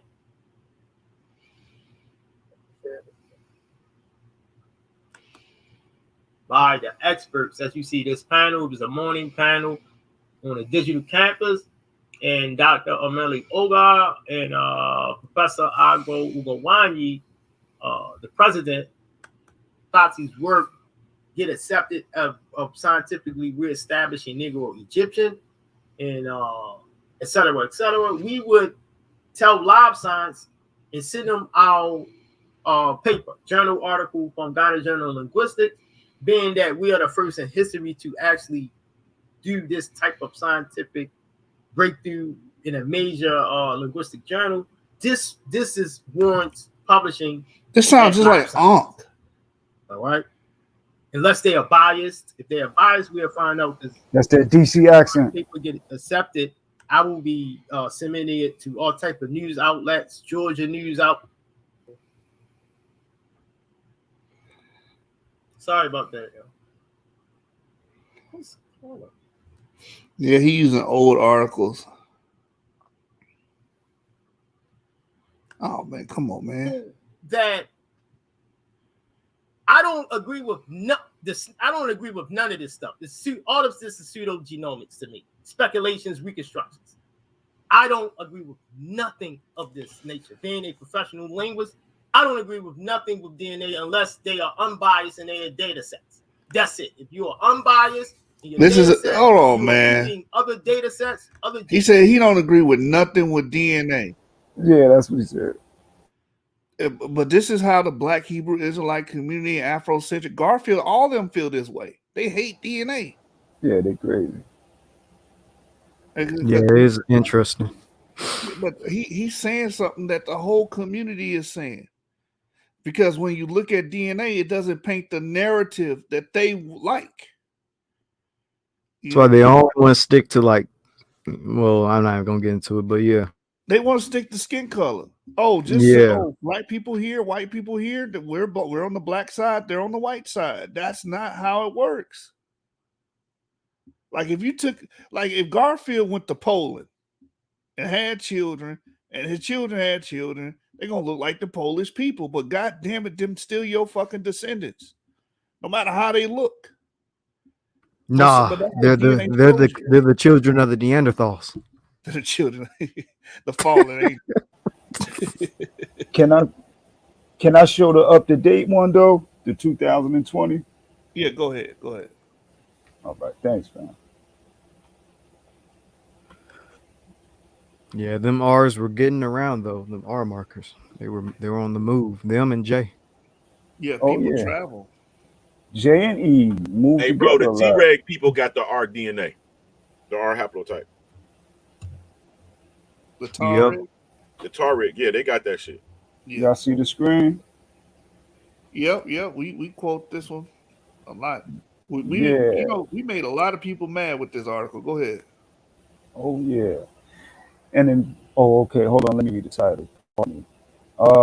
Insights from ancient DNA analysis of Egyptian human mummies, clues and to disease and kinship. This is 2021, Mr. Keita, Mr. Peer Review.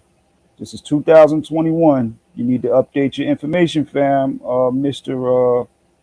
Linguist. Here we go. An investigative study was carried out on the familial relationships of a number of late 18th dynasty mummies, circa 1550 to 1295 BC, including that of Tutankhamun. The study was based on analysis of autosomal and Y chromosome STR markers in addition to mitochondrial hypervariable region 1 sequences, a 4-generation pedigree of Tutankhamen's immediate lineage, and the identity of his ancestors were established. The royal male lineage was the Y chromosome R1b that was passed from the grandparent Amenhotep III to the father KB55 Akhenaten to the grandchild Tutankhamun. The maternal lineage, the mitochondrial haplogroup K, extended from the great grandmother Thuya to the grandmother KB35, elder lady Queen T, to yet a historically unidentified mother KB35, younger lady to Tutankhamun. So clearly, Mr. Linguist, you're working with outdated information, and clearly, this here scientific article demonstrates that indeed uh, Akhenaten, Tut, Amenhotep III were of the Afro-Asiatic or Eurasian R1b lineage, which I myself believe that it was an Afro Eurasian lineage. And, apparently this article supports uh, that thesis, fam. So this is 2021 because he kept harping on he deals with the most updated and current information. Well, brother, you need to stick to linguistics. I don't think it's probably too much in linguistics myself, from what I've heard from you. But you're definitely off when it comes to genetics. But Yeah, thanks, fam. That's and then the mitochondrial K, R1b, Yes, sir. and that's just a testimony that people travel, people migrate, they don't stay in one area. That's all that's showing you. But again, Yes, sir. that dude was an Afrocentric. They believe that everything in Africa is isolated, static, and there's no movement. Oh man, Africa, they're not familiar with that. That's the understanding of that Sahel pump. When the Sahel desiccation set in the Sahel, it pumped out. Populations in multiple directions. A lot of people went west. Some went northwest. Some went south of the Sahara. Some went back east. For searching for fertile lands. Areas where they could pasture cattle and survive. Yeah, dealing with that mitochondrial K, they were just arguing on Sonnet about a month or two ago, saying, "Oh, look at those figurines. Those people absolutely are women." Listen, man, you have different. These places are like you said, the Sahelian pump, the Saharan pump. When the desert when the desertification started happening, desiccation, it started drying up. People started going into the Nile. A lot of people went into the Nile. Then you had the refugium before that, where a lot of areas were too cold for humanity to survive and thrive, so they stayed close to the Mediterranean basin, the Levant in Arabia, Yes. and in like Egypt. That's So right. these places are a magnet for a lot of people. So when you have clowns like Shaka Amo saying we were the ones, they're not acknowledging that ancient Egypt was diverse. That it was big, you just don't know. Let me show you the past so your future can look bright. Help you walk into the light, help you see yourself. I've heard them say that we wasn't even there. Baby, let me make it clear, we were the ones. If you pay attention to what I'm about to show, there's no doubt that you will know we were the ones. And I'ma show you Nefertari was, said she was black because that's the way that my name show you. Egypt was a black man, King Tut was a black man.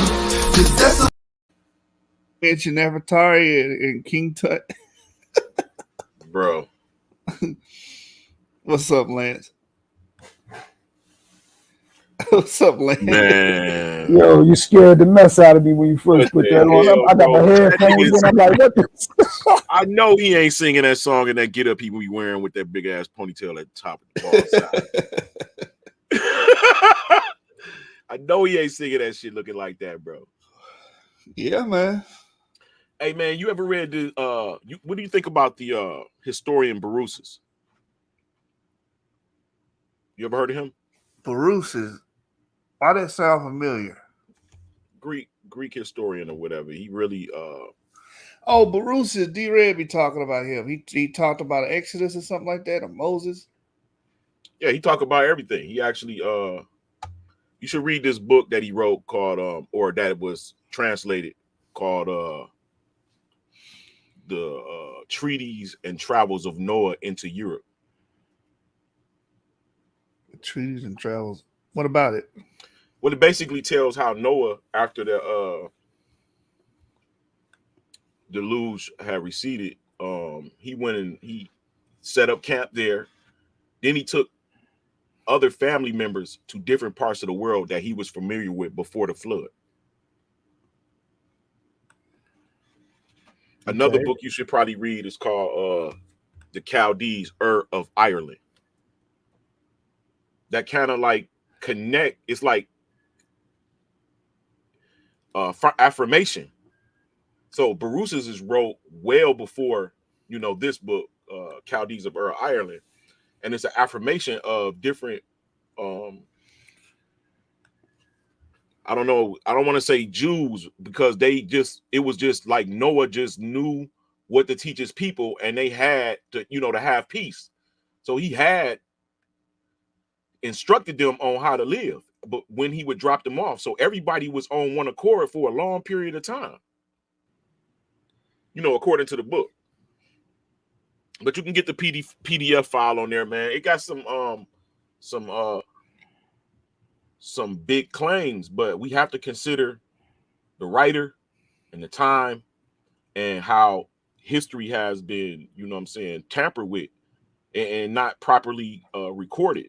And so I just put it in my sticky pad of my mind that when I hear different information and I hear people say, you know, well, we were travelers, and, you know, maybe it worked in reverse. Maybe these people were already in these lands long before, you know, and we just considering a migration. Like I found out with the Sephardi Jews went back to the lands that their relatives were already at, that had been there for hundreds of years. So maybe, you know, this is what's happening throughout all people, not just one people, but all people. And quite possibly, like you mentioned, like you know, why do people travel, or why do people migrate? And like I said, bro, I don't like to beat a dead horse. You heard me say it plenty of times, bro. I think after Malachi, God destroyed the earth like he said he was going to do. And then it was in shambles. No history was being recorded for that time period after Malachi. You said after Malachi, Lance? After Malachi. The whole time in the New Testament, the Old Testament, you hearing God about to, and then after that, the Greek society collapsed, Romans, everything collapses. So you don't believe in, or you saying after Noah too, after Noah and then after Malachi too? Well, the Noah is after. So here's another hypothesis that God judges the earth every so many thousands of years. So you'll see several different instances. Like, for instance, let's say Adam was a survivor of a cataclysm, and he was pulled up out of the, you know what I'm saying, out of the mud, if you will. Let's just consider that, right? He survived and pulled up out of the mud, and he lived. And then you got Noah a couple of 1,000 years after that. And then you got let's even consider like Babylon, the great during the days of Pele or whatever, the earth was divided. All of these different things is secret for, to me, cataclysm. Get the fuck out of town. What's your thoughts on that? So basically, the world collapsed during the time of Malachi. After that, no recorded history, and in all instances. So people that survived, I can imagine them trying to put history back together according from their point of view, what they can remember from what they, you know what I'm saying? It was very few survivors. I mean, How did it collapse? Judgment, bro. No, I mean, like, what was it Cataclysm. asteroids? Was it water? Was it fire? Like, what was it? So it's always all of the above. So you got, like I said before, you see water comes in with liquefaction, and that's where the earth vibrates so horribly that land with the houses intact move like a river, right? And then you have the water that actually comes in and covers all of that stuff. What does that bring? That brings sand, pulverized boulders. They bring sand, and then that recedes. The sun bakes it all, and then it hardens, and you only see the top layers of certain buildings. That's why we got, remainders of Roman and Greek buildings to this day. Only the tops of them are showing. And when did all this happen again? So that's the problem, bro. I can't put a that's why I'm bringing it. That's why it's a hypothesis I'm presenting, because it's like it's too many different time periods that happened, that great cataclysm and some type of occurrence happened that changed the whole world, bro. And I think so this happened like all over the planet. all over, yeah, all over at one time. Judgment. You look in the book of what's his name? Baruch? No, it's a apocrypha book, but it's stand by itself. Second Baruch, and it tells of a totally different cataclysm of a time before him. And So you talking about something bigger than Younger Dryas, Glacier Maximum? Yeah, those is just small outcomes things of what happened in that period. Like they're not like, come on, bro. How you got whole pyramids and palm trees and animals that supposed to be in the tropics in Alaska? Well, the planet tilts and it makes revolutions and turns, Yeah, I over don't time. subscribe to that, bro. The Earth is stationary and immovable. Is the Earth is the Earth flat? No, it's not flat. It raises up in the middle like a mountain, like a pyramid. The Earth, so the Earth is not spinning No, and revolving. the atmosphere revolves around it. Let me tell you why. Because it's my position and understanding from my studies is that the Earth is a electromagnetic generator. Let me give you an example. If you understand how motors work, the outside of the Earth, right, meaning where all of the ocean is, that's the bottom of the base of the Earth. That's salt water, sodium chloride. That's negative in property. In between the tropics of Cancer and Capricorn, right, that's where all your electromagnetic, electrical storms and your earthquakes and all of that stuff is going on in there, right? And at the top of the Earth is a magnet. It's magnetic. Mount Meru, you can look it up. It's known in history as a magnetic mountain. It's actually hitting on all maps. Is the Earth round, or is it like It's a not sphere in round. space? It's not round. The atmosphere around the Earth seems to be round because the Earth is like a magnet. Those bodies in the sky are kept in their position by their density and their If you don't relation mind, to. can you show me like a picture of the way you kind of view the Earth? Like, can you go on Google and like pull something up? Because I'm trying to visualize all this, but it's kind of difficult for me. Can you like pull something up? Yeah, I'll put something up for you. So what do we see at the lunar eclipse? Why is it like a curvature that we see coming between You see the sun and moon? on one side of the tip of the Earth, the upper apex of the Earth, and you see the moon on the other side. And while you're standing on one side of the Earth looking at the moon, you're seeing the Earth block the sun. But it's curved though. That's No. what I'm saying. Yeah, It's curved. okay. The shadow is curved. Yes, the top of the Earth is curved. Okay. He's about to show us Afroasiatic. Visualize it for us. try to give you a visual, man. But so at the sun itself is electricity. Let's think about it like that. Photon, shit like that. The stuff that makes up electricity is the sun. And the sun rays pass through the atmosphere. 48,000 miles according to them. I don't know. I can't measure it. But according The to sun them, isn't a gas. the sun is made up, it emits gases like helium, which is getting me to my next point. From my position of understanding, helium and neon is what causes blue light in the upper atmosphere as the photon rays of the sun pass through them.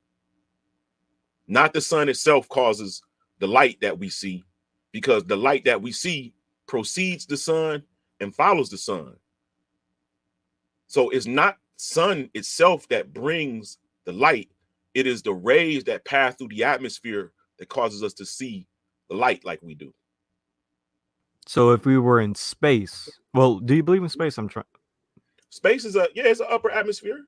Okay. So if we were in space, we wouldn't be able to see the sun.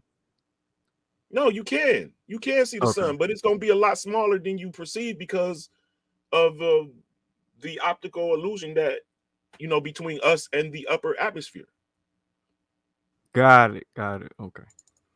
Do you have the image? Yeah, I'm going through my. Hold on. Let me give you a good one. Hey, shalom, fam. What's going on? Hey, shalom, Sean. Shalom. Shalom, fam. Just What are we talking freestyling, about? We arguing flat Earth.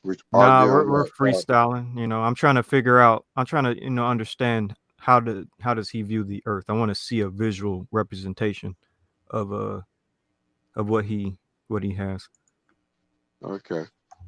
Is there all right, I'm gonna fall back and just listen for a minute.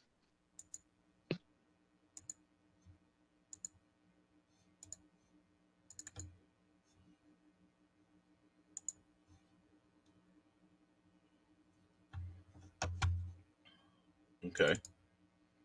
This is a picture from NASA of the top of the Earth. The very top. Now we can't. I know you can't make it out what it is, but just to give you a I don't see anything. Point. Let's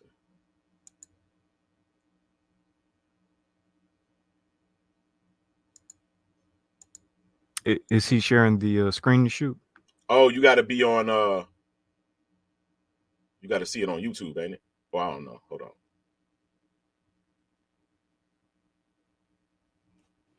No dead space, man. I gotta keep my audience entertained.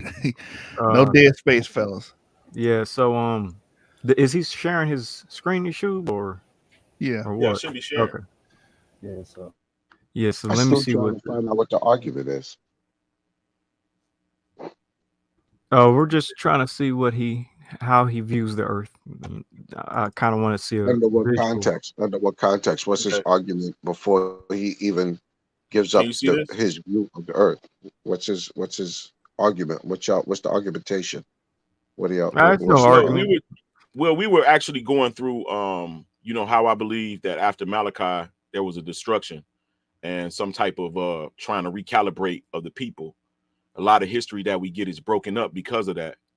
And I was showing that throughout history, there's some, instances of destruction.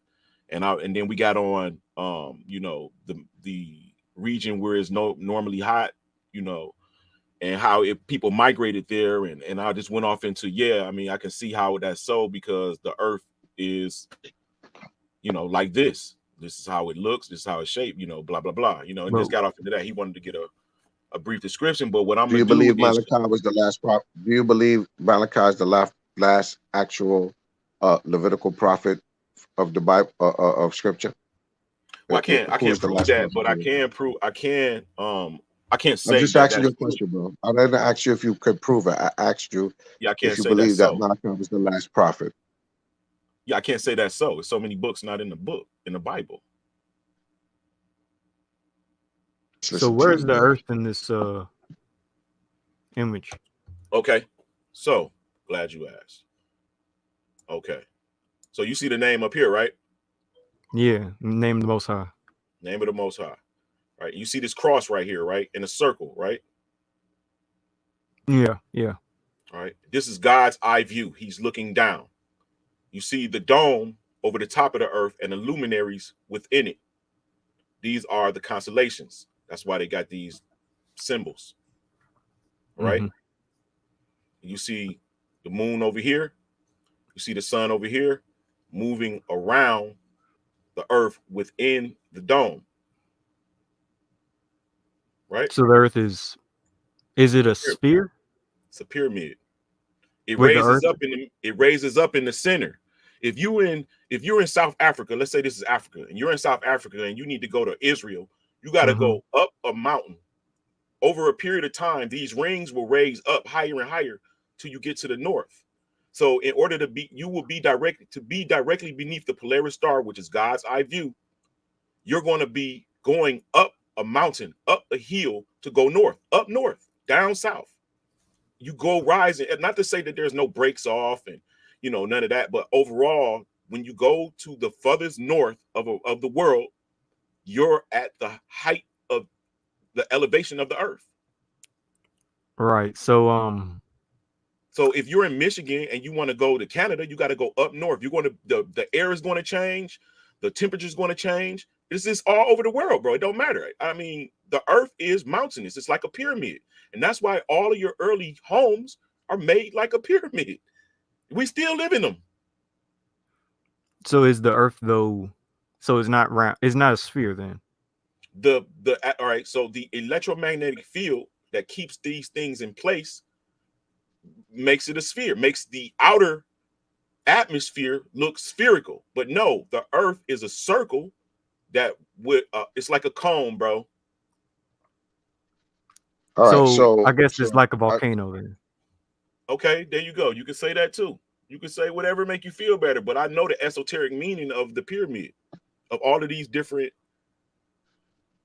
pyramids that they use all over the world. I know what it means. Oceans exist? Hey, Lance, yeah, oceans are at the base of the pyramid. Can I say something real quick? What you say the earth? What shape is the earth? Like a cone. Okay. So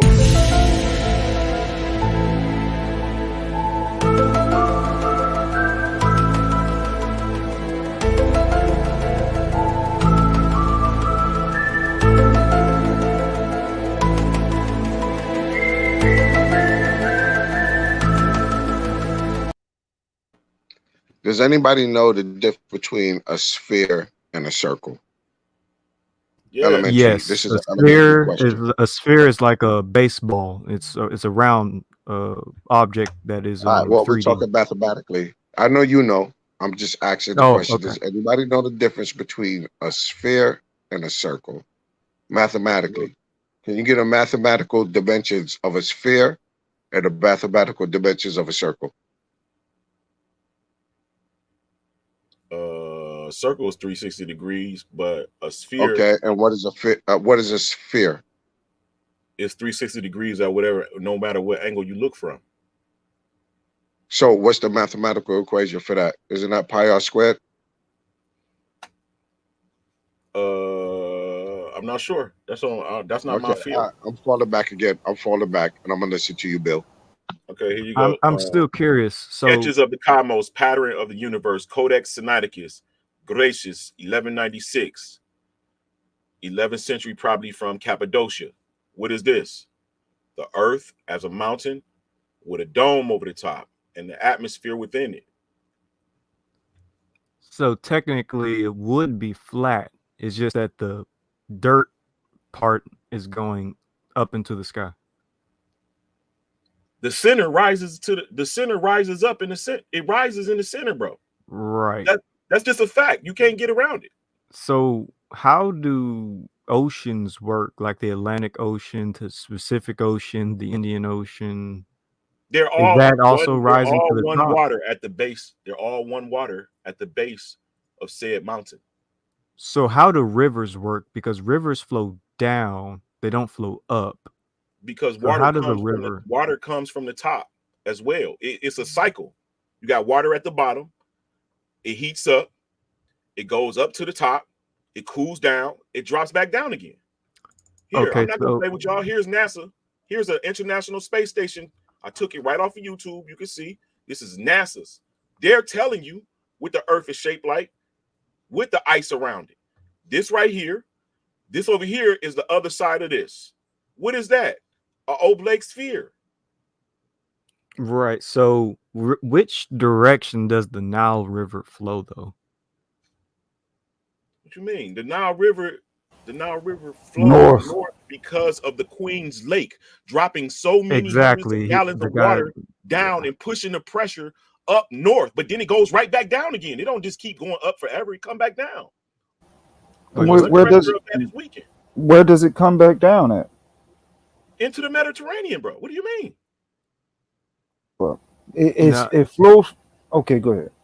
no, you go ahead and explain it, then I'll go after you. But if it comes from the Ethiopian highlands and flows What do through the you think Nile it's from? Valley and into the Mediterranean, then but you're saying it comes back down. So you're saying it's two rivers or is it one river? Yeah, basically, how is the river going up a mountain when it should be flowing down the mountain? The Mediterranean would Okay, technically it's like be taking water and spitting it through a straw, right? If you hold the straw up, you can push the water out, right? Why? The Queen's Lake is at a higher elevation. When a waterfall drops the water down, the pressure pushes the water that's lower elevation back up, and then the it comes Queen's back down. Lake. The Queen's Lake isn't higher. You said if you said It if you is go higher. from It's a South higher Africa, elevation. you said if you go to South Africa to Israel, you'll be going north. South Africa isn't far from the Queen's Lake, and the Nile River goes towards Israel. It goes towards Egypt into the Mediterranean. So the river will be going down the mountain upwards. Rivers don't flow from the bottom to the top. They flow from That's the it. top You to know the what, bottom. bro? It's an easy Google. I'm not about to that's something that you gotta deal with. I know the truth. You Yeah, know what I'm but you saying? But said if you go from Israel from South Africa to I'm just Israel, giving you're you an going up the example. mountain.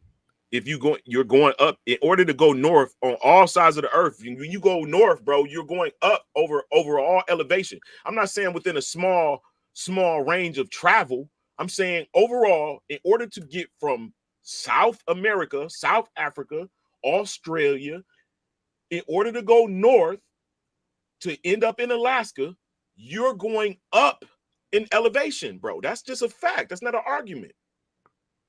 Right, but rivers. Okay, never mind. That How that are that you rivers bro. going up a mountain? That's what I You don't agree with this understand. map, standard Gleason map of the world? It's telling you right here. Right here, we're looking down from the Polaris star point of view. We're looking downward, Mm-hmm. right? Yeah. Here is South Africa. South America, South Africa, Australia, and this portion of the earth is underwater. But we know it's land under there because you got islands like Japan and all of them letting you know that it's land under there. This Yeah, right here is a lower elevation. All of this, South Africa, South America, this down here is a lower elevation than this. yeah, In but order how is to the get river flowing up? Is you what I trying to mean. create an argument that's not necessary. I told you Queen's Lake pressure is Queen's Lake is at a higher elevation. Now look, let me give you an example, bro. This part where this hand is, or let me say this, let's say down here, this part can be a high elevation, right? Like I say, let's say a grand cliff and a waterfall push water down here, it'll push it up How's here. water going up though? Okay, brother, pressure. You don't, is that not clear? Pressure. What I mean by do you know what? Like, let me ask you this. Do you know what I mean by pressure? Yeah, explain to me. Like, how's the pressure making it go up a mountain? Because it's the same. It's because, brother, pressure will cause force, and force pushes things. But where is this pressure further coming beyond than they would normally would without the pressure? No, but what is the pressure? What's the mechanism causing it? The height What's the of the causing water effect? falling from Queen's Lake. The height of the water. The height of the waterfall. And that's causing it to go up a mountain? It's causing the water beneath to travel upward because that's the cut of the water.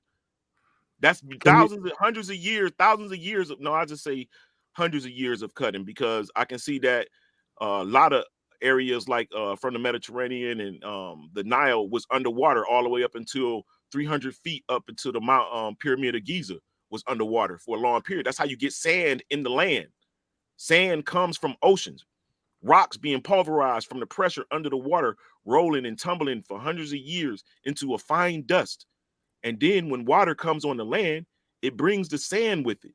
And then when the water recedes, the sand stays. All right. So can you demonstrate a body of water going up a mountain? Can you that's not the that? argument. You deviating from, that's not even necessary. I demonstrated that with Queens Lake and the Nile. No, I mean, can you actually pull up a video and like show me water going up? I can't. I just go off of what the scholars say. That's not my interest of expertise, but my interest that I'm showing you right here. I'm proving right here that you got 1, 2, 3, 4 quarters. This side is underwater, 4 corners of the earth, right? And what you have is a pinnacle at the top. And you know me to prove it to you? These lines right here, they actually tell you, is this one? These lines actually tell you that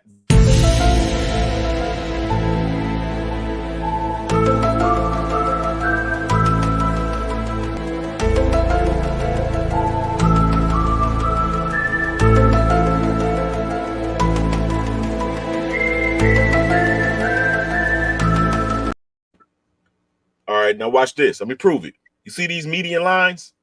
These lines right here that converge at the top, it converges. These median lines start at the top, moving downward, and they spread. This is the way, the artist's way of telling you that it's converging at the top. It's a pinnacle. It's a pinnacle, bro. It raises up. Is it frozen up there? Is it ice? You can't answer that, and I can't, bro. No, I'm asking you. Can I ask him a few questions?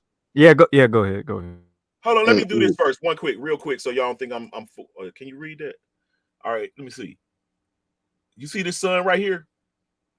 Right, this is an example of how the sun goes around this circular plane. So according to them, it says in July and December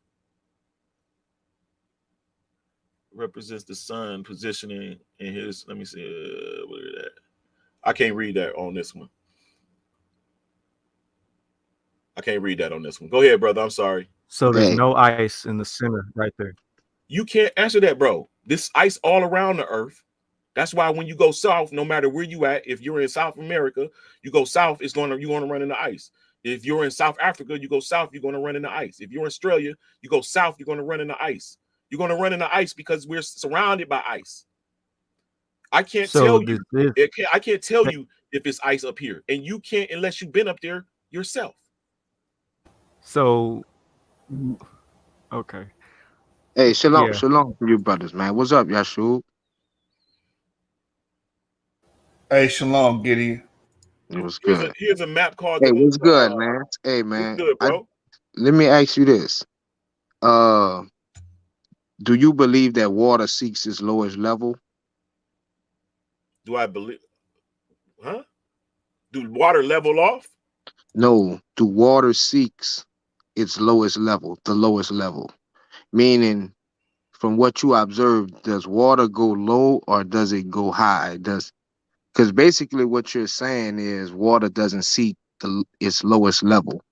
Like when we're looking at the like Ethiopian highlands, where one of the branches of the Nile starts, you're saying we're not really looking at it coming from the mountain, but it's actually going up. So it's also an optical illusion in what you're saying. Like we're looking at something that's really not being demonstrated. You being told that's the basic of science. You're being told one thing but living another thing. You're being told one thing but living a whole nother thing. Let me show you an example. And look, just one more thing. So you were showing that picture, the one before it, and you were showing it as if that's a representation of the model. Is that correct? I don't know what I showed What you. that picture? Go back to that last one that you were showing. The The Gleason last map. slide or whatever. Right there. So you're saying that's the model of the world, but it's a pyramid though.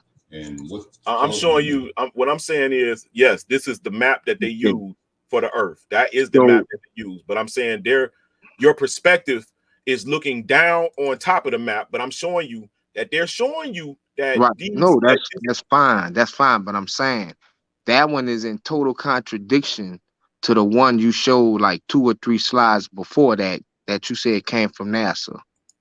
Which one? I don't know if you said you was on the NASA website or it's from, but you said NASA. You sourced it. You backed up NASA as its source in so many words. Okay. You talking about the right here? How is that a contradiction? Those are 2 different models, huh? Son, you can't be that simple, bro. Don't be that petty, bro. I You mean, I see know it's what an I'm saying? aerial view. All right. Do The you last see one that is an aerial view, but still is. Go ahead. You really can't be that NASA's not going to show you what the Earth is made like. First, consider that. This is a real-time ISS location traction. This is their shit, right? So NASA's not going to show you the whole truth, bro. But you have to consider this. You got here ice at the base of the Earth. You got water at the base and surrounding the land. We know that the water rolls like this. Heats up, cools down, comes back down. So you got a constant flow of water there, right? But here is here's the issue. You see that this is South America. In order to go here, you got to go up in elevation, and that's clear. So water. Earlier, you said the water is at the base of the Earth. That looked like the water is the physical form of the Earth. Look like So, all the okay, continents. so let me add Look how like you the use. continent. I mean, say, but one thing, No, like use common sometimes sense. Water it goes to its lowest part, right? That's what you said. That's how you open. that's right? what I asked you, and you didn't Right. really. So we know we know that the land is not floating on top of the water. We know that the water is covering the land. How is that so when you can see, brother, literally see Africa, South America, North America? Because it's not covering that part of the land, bro. It's not covering that part of the land. Oh, okay. So you're saying is a D is well, it's a core. That's No, what you're saying. he is actually right about that. All the continents aren't floating in the ocean; they are connected to Right. the Yeah. sea. No, it's all connected underneath. Yeah. Right. Yeah. Yes, absolutely, bro. So when you look at 1, 2, 3, and I know that this is a fourth, and you see that it rises in the middle, this is quintessentially a pyramid or a mountain, but when you see the esoteric meaning of all of that shit, you have to concede to what they're saying. And they're saying, even down to this symbol, Earth, sun, moon, beneath the earth, this is a pyramid, bro. They're not using these symbols for nothing. This is a reason. So how come people haven't like taken pictures of this giant mountain? Because wouldn't it be like Mount Olympus or something, like a famous mountain? All right, let me tell you. No, the mountain is the earth, bro. You can't. First of all, let me give it to you like this. Stand at the. Have you ever been to a place of a mountain? Yeah, I've also Right? been Can in. you stand at the plains. foothill? Can you see the top? Wait, say that again. When you stand at the bottom of it, could you see the top? Yeah, you can see the top of the mountain. Yeah. And you ain't see a mountain, bro. There's different types of mountains. You do know that, right? Like when you're not every up mountain's on the the same. Like you can't see the top of a mountain standing at the base of it. You only can see the amount. I mean, if of you're in land the distance, you can see the top of the mountain. If you're in it, like if you stand a certain distance, even at Mount Everest, you can see the top of the mountain. Or the mountain in Japan, you can see the top of it at a distance. Hey man, I'm confident in my research. You know what I'm saying? I'm not gonna I'm beyond that portion of this. I know what the I gotta ask though, have we landed on the moon? Have we gone to the moon? No. Does it have the same structure, Lance? Like, is it nickel and iron at the core, or is it like something So different. I can't, like, you can't answer that. And if I give you the answer, you can't confirm it whether I'm telling the truth or not.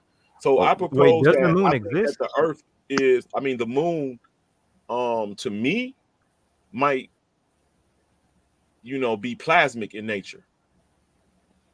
So the moon isn't a rock? This is my mountain. No, it's not a rock, brother. This is my It's not a rock. limited model. This is the, but let me show you an example of something. That's what I mean. We should be able to like take a picture of that. Like You see, if you're somebody in, you when you're, wait a minute, I can't, oh, this is the wrong picture. I got a more detailed one that I did. Bro, this, we small as hell on this. We're not looking out. Lance, where you get this image from? Hold on, go back to that. Put that back on the street. Oh, stop. I created it. I made it. You made that? Yeah. Kudos for creativity. Hold on, go. Yeah, I give it is nice looking. I'll admit it is. So it's where is interesting. Africa at? Point to Africa. I mean, if I didn't create a specific place for anything, but I was just giving an example for my debate. This is Africa. Let's say that's Africa. Let's say this is Africa. This is North Africa. Let's say this is South Africa. Here's the ice. When you, all right, so you see this is South Africa, and I said this is ice beneath it. Let's say. Wait, hold up. So you're saying that right there is Africa. When it comes to the Nile River, how is it going up? I'm not explaining that no more, bro, because I think I was real clear. You can Google that. Oh, I got a better question, Lance. What is that black pyramid? No, please go back to the image, please, and I'm gonna shut up. Go back to the image, brother. What's that black? There's a black pyramid at the top of the. Yeah, zoom in. You know, this is a real depiction of Earth, right? This is my rendition to try to explain. What is that? A granite top? It's magnet. It reminds me of Minecraft, the granite. Look up Mount Meru. Mount Meru. How come nobody has climbed that mountain and taken a selfie? Hey, see, those type of questions right there, bro, get you kicked out the conference room. Listen, bro. Let me show you. That's an insane question, bro. Like, really. But I actually have a documentation of what.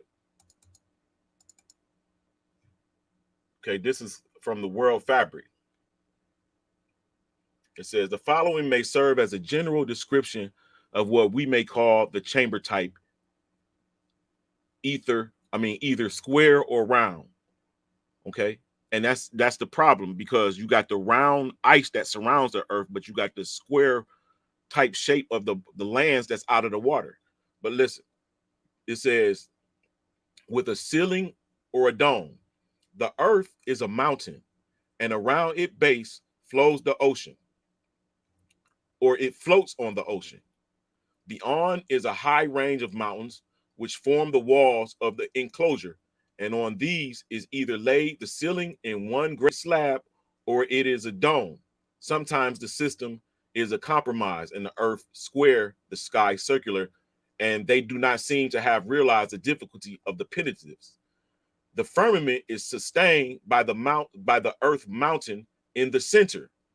And as the equismic account given by Dr. Rink, the Earth with the sea supported by it rests upon pillars and covers an underworld accessible by various entrances from the sea, as well as the mountain's cliffs.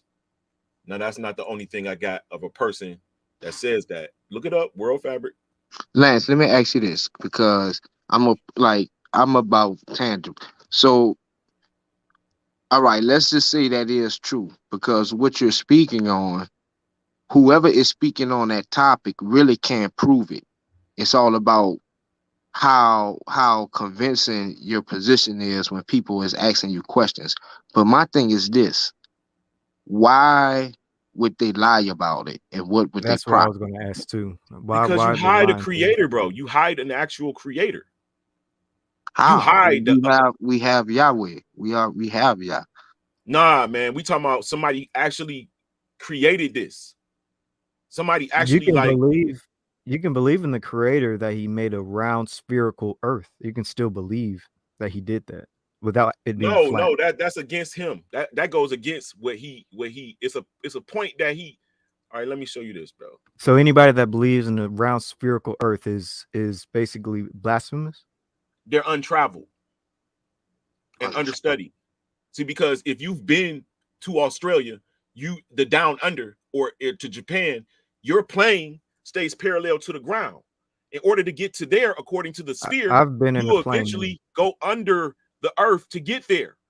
Yeah, I've been in a plane. I've went to Europe. I've been to a couple of other places. I never seen any type of elevation like that. Like I So was going Yahweh said entire his ocean. promises would Listen to be what I known said, to bro. all the earth, Lance. Yah said that's basically the most important thing he wants to be done. So you're saying that they're hiding the true shape of the earth because they're trying to hide Yah. So can you No, they're show trying to me hide it. where Yah is saying like you guys gotta know the earth look like Why would I show you that? That's not my argument. I didn't come to here say God said that you gotta. I didn't do that. That's you. No, you did. I ain't which I just I asked you didn't mention why are God they saying you had saying to that? do anything. I asked you why are they saying that? And you said because they hiding what you A said? creator All right. So hiding. you introduce Yah. You believe in Yah? No. You are I don't Hebrew, know. right? Or are you like something else? Yeah, I'm a Like Hebrew. Muslim. Okay. No, I'm a Hebrew, but I'm not like a Israelite doctrine follower. Right. I know who I am. I know my blood genetic. I know who I am. And I don't mean to say genetic, but I know who my people come from. So looking at the way you kind of made the earth, can you go back to your image because it's really well done the one that you made? Yeah. So my basic question is this: when the scriptures say, consider this. You see this right here? This is yeah, a smaller rendition of what I made. But look up here. Yeah. Can you go back to the other one though, because it's a little bit more detailed. I like to look at that one. That one's better, not as it's blurry. only it's not detailed, bro. It's only a rendition, an example. Right, of what I'm I trying feel to say. you. But my question is this: when the scriptures say in Genesis chapter 6, 7, 8, and 9 that the Most High flooded the entire planet, how is the planet flooded if it has elevation like that? Because it has a dome over it. And when he floods it, the water raises up. Why doesn't it spill over into the space or the void or whatever? Am I not clear? It has a dome over it. It has a dome over it that's made of crystal or some type of. So that means the moon was also underwater too? No, it didn't reach the height of the sun and the moon. Yeah, but the water would have to go above that black pyramid at the top. You can't use this as an example, brother. How old are you, man?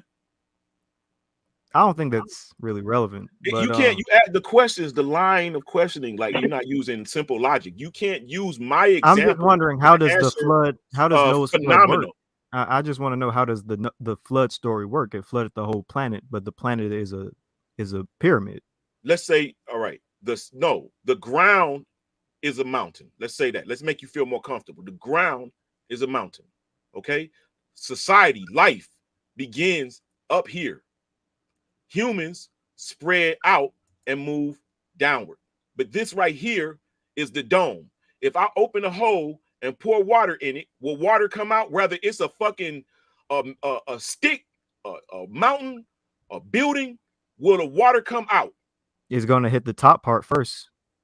Okay, bro. So we know he opened the windows of heaven. Those was open. Yeah, but it also says the fountains. It also says the fountains of the deep broke open. Yes, so the fountains of the deep as well, bro. You want me to draw that part for you so you can understand that too? Yeah, let me see that. I showed you here. I showed you here. You see, as above, so below. You see the God world up here, and this down here. This is all dualism. Who drew that, Lance? Who's the artist? This is an alchemist. This is on auction.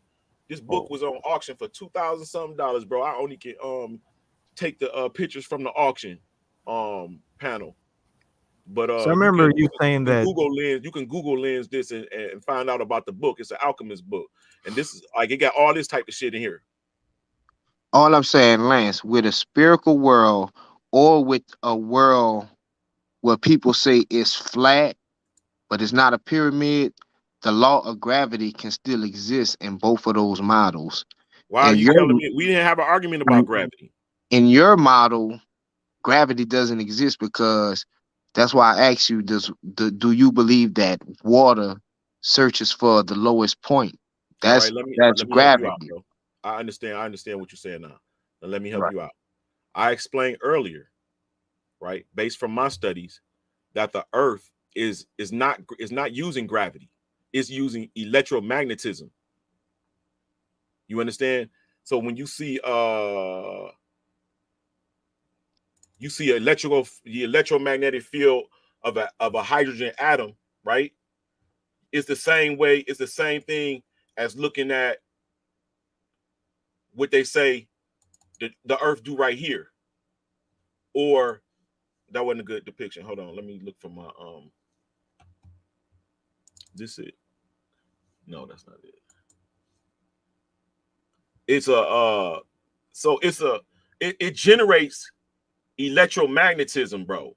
And that's what's keeping all things to the Earth. Even the so-called planets, they're not so-called solid planets that you can go to. They're gases that's at a certain density, and because of the electromagnetic field of the Earth, I know you know about that, it keeps them at their distances. So, quick question, Lance. What forces would make the Earth form as the shape that you're saying right there versus a sphere? If it forms around some type of core, like how did it form the object that you're talking about? What made it take that particular shape? Well, if you look at let's say a big ass, so we only assume that the Earth itself, that I just showed you in its pyramidal form or whatever, we assume that that's all to the known, the only land that we can that's here. But my position is that it's more land beyond Earth's realm. It's further than that. So let's say let's consider that, and then somebody takes a big ass rock and throws it into the primordial fluids of this land, and it solidifies. Where's the picture I'm looking for? Like Ain't a it plop in already a, a like, solid since it's a rock? huh? Well, no, Ain't it's it got to be already a heated, right? solid? Yeah, rocks are rock. So lava is rock. Is lava rock? It's magma. Okay, is it rock, brother? Lava is magma. Now, Lance. Okay, Now, here's an example of you what I was said saying. This is by John Abizad. And what he's doing is he's showing you that the outer layer, the outer ring of the Earth is negative. The ring in between the tropics is positive, and the north is magnetic. As the sun flows around the Earth, it's with its property being electrical, when it's okay, when it flows around the Earth, it creates an electromagnetic field, like an electron inside an atom, bro. Like I can't, like, you got to have more knowledge in order for me to understand it to y'all, make you understand it. But what does an electromagnetic field have to do with an apple falling from a tree? Like gravity. Everything, okay. So all things are made of matter. Agree? All physical world is matter, right? Yeah, matter is matter, atoms, and okay. stuff. Matter is composed of, or let me do it better. You got mass. Mass is composed of matter. Matter is composed of atoms. Atoms are composed of subatomic particles like electrons, protons, neutrons, and the nucleus. The electrons flow depending on what type of atom it is, requiring depending on how many electrons and blase split. The electrons flow around the nucleus and creates an electromagnetic field on a subatomic level. Now, what shape are atoms? Are atoms bro. though? Come on, bro. I'm just asking you. But that's What not even shape are necessary. That's atoms? non sequitur to what I'm about to get. Are they round though, Lance? Come on, bro. You don't know, and I don't know. I'm under a microscope. Do they depict them as is they what's the shape? circular? Is they circular, Yeah. bro? Because you're Yeah. looking under a flat microscope on a piece of glass and it's smashed down by another piece of glass. You're not about But to tell me that's a sphere. Okay, was a Dan Calloway move. in Okay. theory, they say that they're Bro, you gonna make around. me miss my point. Let me get Okay, see, go I ahead. lost it. I don't even know where I was going. Excuse me, brother. He said you smashed it. That's Oh, here we go. Electrons. Electrons create an electromagnetic field on the atomic level. Okay. The more atoms, the greater the electromagnetic field. So Earth being the greatest of all the atoms, its electromagnetic field is stronger. So all things have atoms, all things create an electromagnetic field within the atoms. The more the atoms, the greater the electromagnetic field. So the greater the attraction. No gravity is needed. All right. So earlier you was talking about how I think there was like underground like civilizations and cities and stuff, and that's where white people come from. No, I didn't say that. I said maybe the recessiveness come from people dwelling inside of the earth for long periods of time. I'm not, and at the same time, simultaneously, they may not even know the cataclysm was over with, but it's people on the outside developing too. But these people comes out later on during the Bronze Age, quite possibly the Sea People. The collapse of the Bronze Age is due to the Sea People. This is when you start seeing change in people, change in genetics. Even I bet you Joshua can attest to that. Yeah. I wonder, Yashub, if you can support that. I'm curious, but when it comes to them living underground, how does that work when humans need vitamin D, plants need the sun in order to grow? Y'all So see how how are you they? answering the question, bro? You How are they answering the question. The recessiveness, that's what the lack thereof causes the recessiveness. Oh, okay, so what were they eating then underground? Come on, bro. Come on, man. And how did they have a thriving civilization? It's not, you're creating an argument for something that's true, that's factual. You got to argue with science and it actually happened, and the data that they picked up proving that it's been cave dwellers for thousands of years. Stop, man. What the fuck? Yeah, there's cave dwellers, but not entire civilizations. Bro, what do you think caves are, bro? There are caves that accommodate 100,000 people. There are caves that accommodate bro, you don't have any knowledge, bro. Not trying to put you down, but you cocky with your questioning, and as you trying to interrogate me, but you sounding uneducated to me, bro. It's like 1,000 questions, Lance, bro. Like for real. Like, why aren't you like orientated as if you're on a mountain? Like, why isn't like the all right? Because it's a great big mountain, bro. But let me give you a better example. Let me show you. Let me ask you to answer this then. Okay, here we have. Oh no, that might be that's from an anime. Yeah, let me give you like, how would the topography look? Is it like, I'm gonna show you. Like the Asian steps, how it's like, but you're saying like on like 1,000 times the level, like it rises and then it has like a plane and then it rises. Yes, bro. There you go. But look at this. All right, we know what a time lapse is, don't we? Right. A time lapse. This is the actual heavens going around in a circle, slow down, and you are seeing the light spread, especially because you see that, right? Yeah, I see it. Okay, so why is the North Star not directly above old boy and it's at an angle? So how do you know that could just be the rotation of the earth? This is a all right, then explain that one. Explain that one. The camera. Bro, look at the ground, bro. They're on an angle. The only way you can get this is if you're on an angle. That's period, bro. What you mean? Like that's how we should be.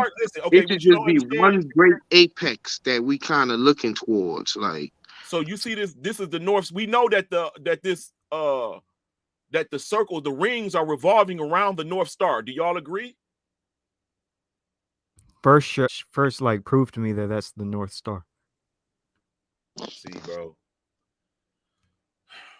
Like I say, Lance, but it's a lot of I mean, can't nobody. I don't know, bro. I mean, this right here, bro. This is a time lapse of the celestials. Okay, that's showing. We know that the North Star is above all of that. That's why it's called the North Star. All throughout centuries, sailors. So that's the top of the world. That's the top of the world, right? So how like, do you get where this is that level literally? land? So that should be a place like right now on Earth. Yeah, where is it? Bro, this is above that. The most important thing is how you get this level land, and the North Star You is. would think the most important thing is to like physically locate the place. Yeah, is it near Europe? Is it near Africa? Like, where is this point? Is it near Mexico? Like, where is it? You serious, bro? It's north. No shit, Sherlock. Right, that's at the top of the earth, bro. All But over the world. Name a place like the whole world has been explored. Do y'all see this? Oh, here you go. Okay, this is the Walls Mueller map. Okay, do you see this? You see all of the continents all around the earth, right? And you see a big old pyramid at the top of it. You see that? So it's a spear with a no, bro. It's not a spear, bro. This is so they can fucking stay alive that they making it like that. But this right here, this goes all Frankenstein and like the picture, like the source you're using, you're not even using that. Wait, what I'm saying is, bro, that they can't. This is during the time of Christian taking over. Okay, Christianity. I just asked you to show me the place in real life. Where was this at? And you bringing me to a medieval map, bro. Come on, you can't listen, bro. The top of the earth is like it's a sky, nigga. What do you mean? It's a pyramid. All right, let me ask you. It's a pyramid. It's a map right here, bro. Which No, way is north? I'm asking because the map you just took off the screen, right? That you said they living in that so that they can stay alive. So I'm trying to understand what you mean by that. That's what you said. No, bro. I'm saying that this is a covert way of showing that the earth is a pyramid. We know nothing is underneath the earth. Oh, it's a covert way of saying that the earth is a pyramid. You see all of the lands, bro, they all going towards the center, the top. All right, I tell you what. The tip of the pyramid is at the bottom or the top? Yeah, I know you playing. Tip mean top, don't it, nigga? Okay, so it's nowhere in no ancient information that states that that there's a pyramid or anything of such. Bro, during your debate, you brought out some old books that was amongst our people, and you showed how Adam was at the top of the earth, and he was put out from the top of the earth into the earth. What? Hold on, this not you. I thought this was Yashar. I showed you that he was at the top of the earth. No, I thought you was Yashar, bro. My bad. Yeah, I am Yashar. I showed you that Adam was at the top of the earth. Yeah, Adam and Eve was at the top of the earth in that book. So that's what you Adam and Eve. So that's what you understood the information to be? Because I know I never said nothing like that. All right, let me show y'all this, bro. So that's what you took the information to be, right? Yeah. Okay.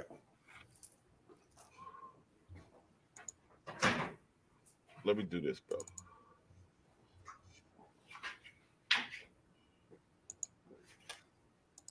So let me ask you this. When the Most High say that he spread the clouds out like a curtain, how does that work in a pyramid structure?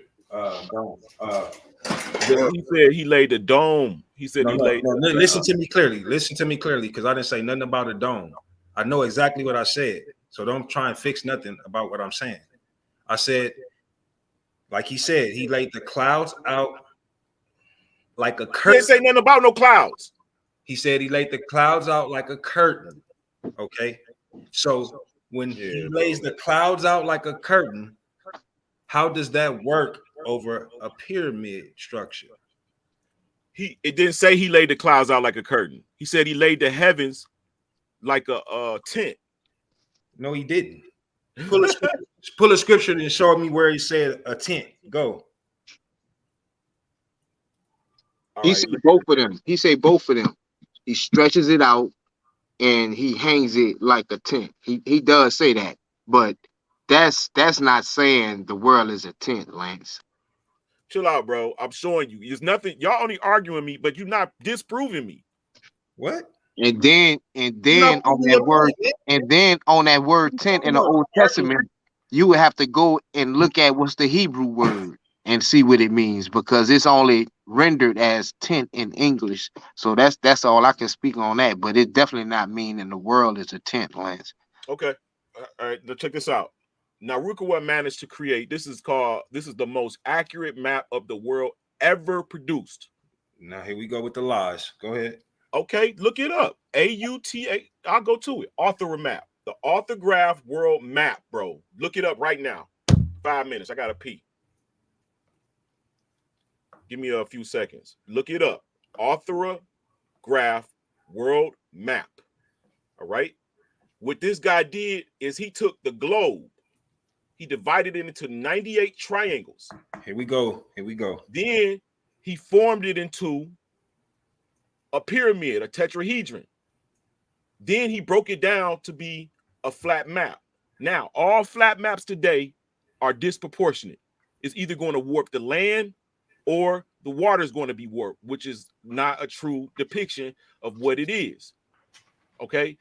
This guy mathematically, so you can eliminate this and you can just go right here. This is the perfect dimension used in order to create a perfect flat map. Why can't I choose number 4?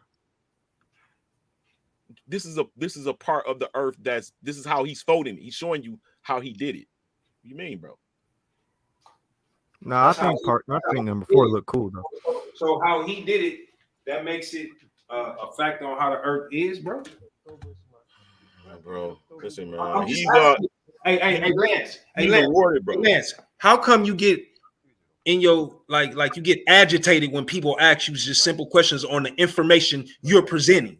Because it'd be simple questions, bro. What you mean? So what? It be simple questions, though. You should have a simple answer.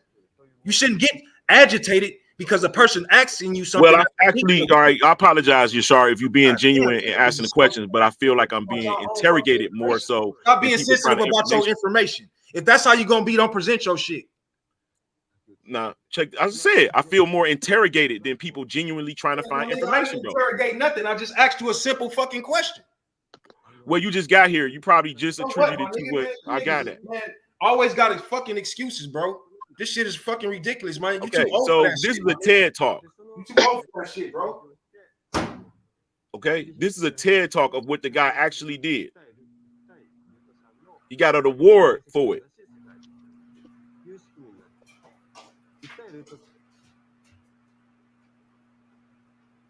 Let me mute out. Okay, hold on. So that's what he did. He took the globe map, he mathematically corrected it into a tetrahedron, and now you can get a perfect flat map without distorting the water or the land. You guys can read up on that. Okay. Well, I'm still kind of waiting for you to tell me why they lying like this. I mean, bro, that's the best I can give you is they just trying to hide God, the creation, an actual creation of where we at. I can't answer that question. You can't either, bro. Why are you asking me to be God and answer questions that God can only like answer? Like, for instance, Christmas. The reason why they lying about it, you could take something contemporary besides it being idol worship. That's the point where America makes its most money. Like they go into black just because of Christmas. So that's why they're purporting to lie. So we only can speculate. We only can speculate why they doing what they doing, bro. Because life can go on just without ever knowing what the shape of the earth is. Whatever the case is, they hid it. All right, this from the true form and magnitude of the earth. All right. It says this: if we travel by land or sea from any part of the earth in the direction of any median line and towards the northern central star called Polaris, we come to one and the same place, a region of ice where the star, which has been our guide, is directly above us or vertically to our position. This region is really the center of the Earth, and recent observations seem to prove that it is a vast central tidal sea, nearly 1,000 miles in diameter, and surrounded by a great wall or barrier So of where ice. is that place? Because they say that's the center of the earth, meaning that's the top of the peak. Yes, north. So okay, so when I asked you where is that, this your first time reading this? No, I said Alaska is north. Alaska is north, bro. So Alaska is the top of the world? Alaska is connected to all of the continents that's north. I'm glad you said that because I know somebody who lives in Alaska and they're in the chat. If you can hear me, I'm not going to name who the person is, but if you can hear me, Listen, you cannot argue with me, bro. You arguing information. yeah, that I'm was going to given ask somebody who books actually in the lives in Alaska. 1800s, bro. Wait, have you gone to Alaska before? No, I've never been there. Well, I'm going to ask somebody who lives there. Archetism, Mysticism, and Myth by W.R. Letheby. You know who you are who lives in Alaska. Do you see a peak at the top of the world? What? You know who you are. You can't answer that question, bro. You can't ask an ant if he's on top of a fucking mound. You can't. You should be able to see some type of rising of the earth. You do see it, bro. What do you mean? You see it. You just can't. Yeah, I'm asking the person in Alaska if he sees it.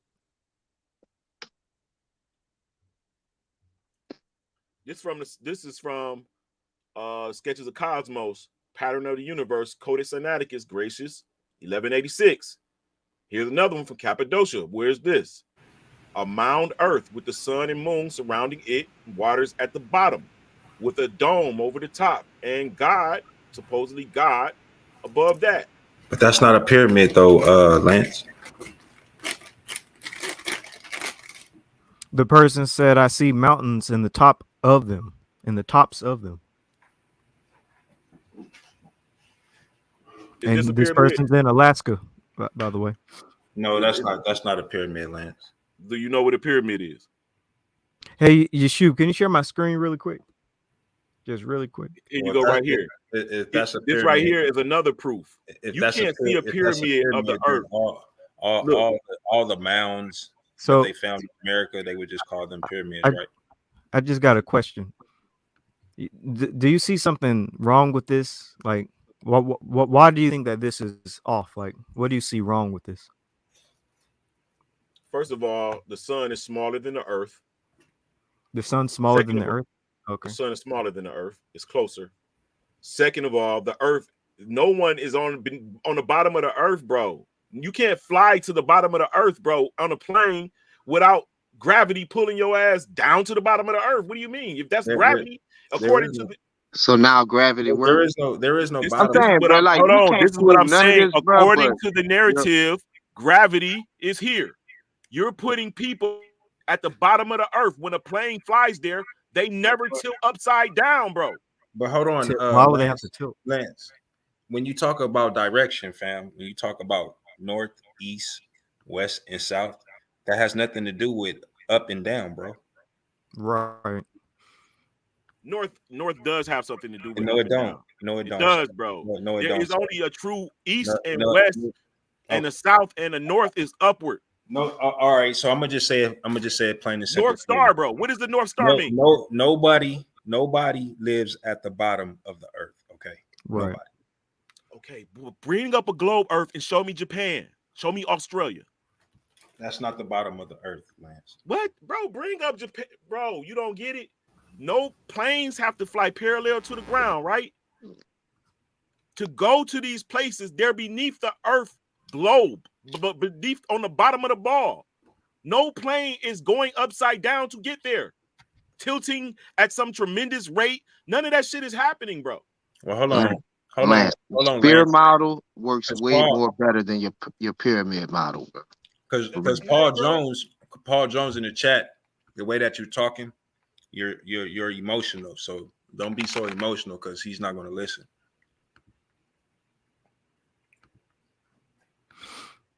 Yeah, I don't see anything wrong with spherical Earth. I'm not gonna lie. I mean, you can have your day cycle, your night cycle. Yeah, everything fits quite well, actually.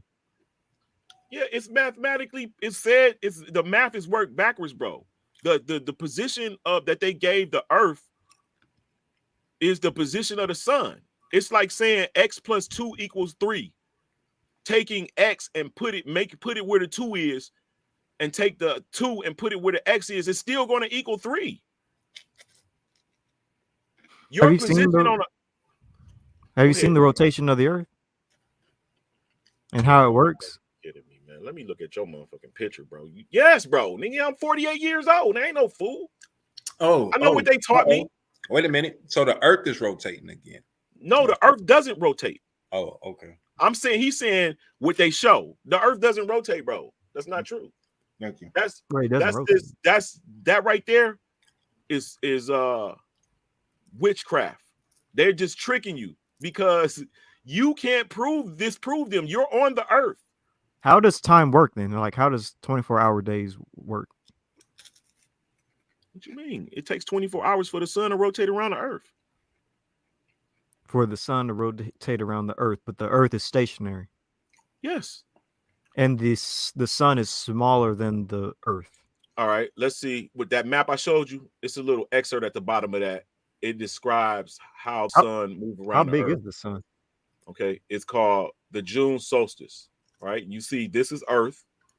Right, and this is the sun. Right, it says that Earth look flat to me. Just because you're looking at it from the top, bro. But these median lines let you know they converge. My apology, Lance. Damn, my bad. the median. So they drawing in 2D, huh? These median lines are showing you the three-dimensional. They're raising up in the center. That's why they're converging. They're either going inward or upward.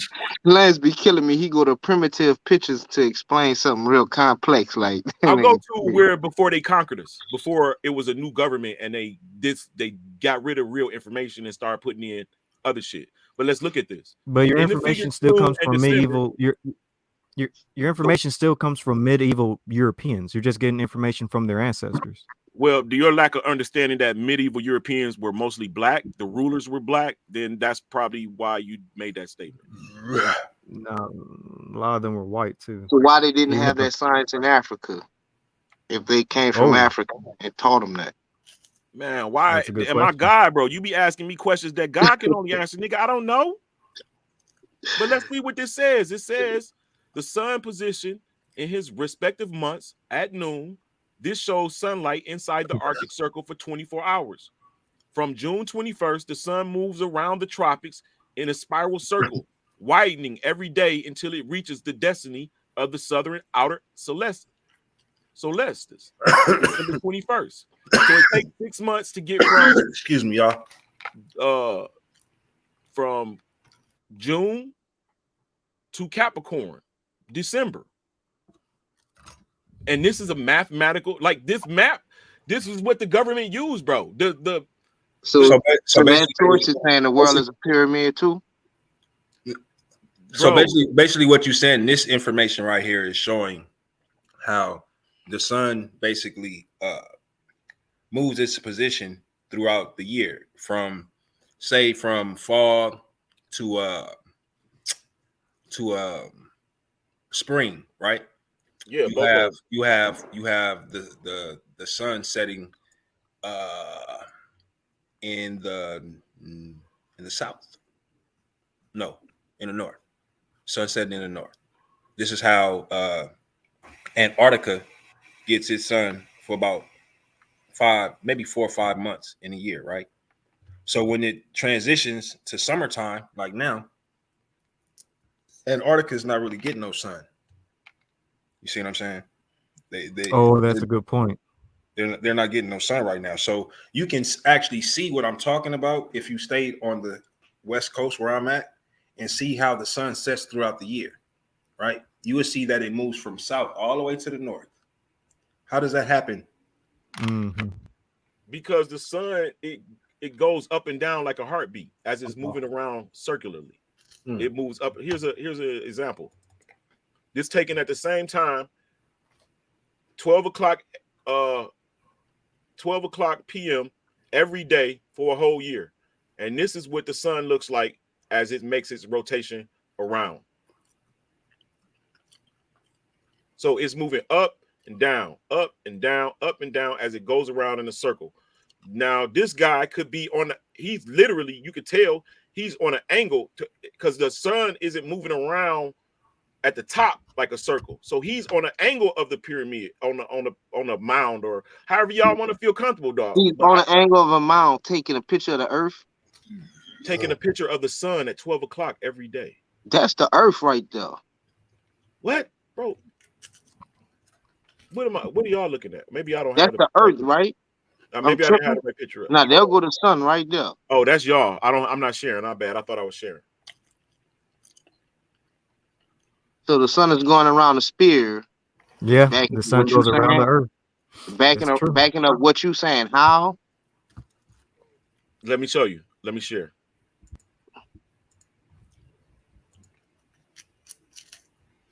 The sun rotates around the earth. Okay. And that's why we have day and night cycles. Yes, absolutely. Let's look at this. December solstice. On December 21st, the sun, am I sharing? You still showing around earth, man. I'm waiting to see what you talking about. Y'all got to stop sharing, bro.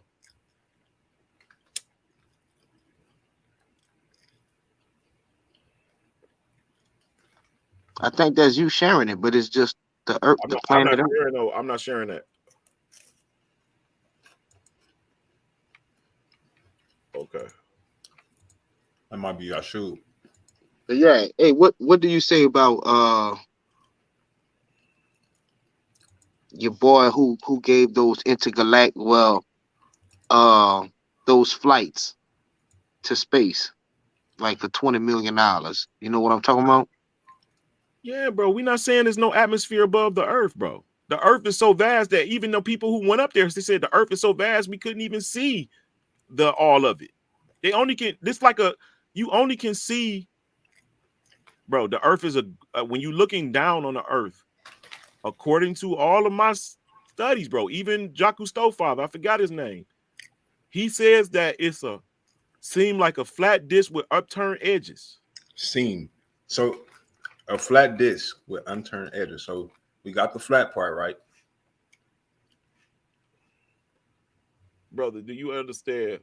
This is basically a flat earth theory. It has a little bit of dirt on top. Yeah, and that totally makes it like illogical. Because you can have a flat earth, you know, because shit, 1 week I believe it's flat, one I think is round. Like, because I don't much really study that. Like, but your model, Lance, it just doesn't hold. It can't hold up, but to really basically no argument. You crazy, bro. First of all, I think that personally you lack knowledge, and that's why there's a void in between your understanding what I'm showing you. All right. This right here, am I sharing? Yeah, you should. All right. All right. So you see, this is a pyramid that I made. It's a pyramid that I made, right? Mm-hmm. And this is a circle around that pyramid, right? When the sun is on this side and shines at the back end of the moon, you see a what? Eclipse, right? And then even on this side, if the sun is on this side of the pyramid or mound, the earth, and shines that way, the sun, the earth blocks the sun, and you see it reflect the darkness on the moon. I mean, that's this is not my writing. What's the principle of law that makes the sun melt the ice and go up? You asking me their principles, bro. This is from scratch, bro. This is you have to eliminate all they teach you just about, bro. Just about everything they teach you. So this is your personal theory. That's what I was about to say. I don't think it's my personal theory because I showed scholars that agreed. I showed 4 scholars that agreed. Wait, 4 scholars said that the earth is a pyramid? They're not going to tell you it's a pyramid. They said mountainous, or he says, yeah, the earth has mountains, yeah. No, like, hey, man. Lance, if you want to continue working at McDowell, son, lay off the drugs. Huh? So I'm in a medical Anyways. field, bro. What do you mean? So what you gotta Anyway. what we trying to understand, Lance, is how, right? Like how the natural things, right, that has never changed, things that man could never change, even if they wanted to. Like for example, the rotation of the sun, the time of the day, right? Like with the theory that you come in with, it would be different times, bro. Like the way that you going about trying to explain this theory that you coming out with, bro, it just logically is not making sense when you look at how time works. Like we talking about, really, because think about what I'm saying. You're talking about at the as you get to the tip, right, the top of this pyramid structure, it becomes smaller, right? It becomes smaller. Okay. So now, what you're trying to tell me now is that the sun, right? I'm not telling you anything. The scholars are telling you. Well, you said this is your theory, and you just said some other ones agree. Because I read so much information, I can theorize now. I can personally theorize because of the amount of information that I acquired from different people. How does an eclipse the only work? one with an illustration of it, though, right? Don't you know that we all can theorize and give our own opinions, and you know what I'm saying? Well, come with your theory and prove it like I'm doing. I don't want to do that. Come with the facts and the truth. You guys are not disproving my theories, bro. How does an eclipse work? How does an eclipse work? I just showed you. When? I didn't show you. He said the sun goes behind the moon. Behind the sun. But everything's super close together, so how do you know that? You just said that the sun and the moon isn't way out in space like the way science says it is. I'm saying that the sun isn't 96 million miles away. And I'm saying that the moon isn't 232,000 miles away. Right, it's closer. It's far closer. It's inside of the dome, like the scripture says. Right. So how does an eclipse work, though? Do you see this? And how does a crescent moon work? Am I showing you? Am I showing you, bro?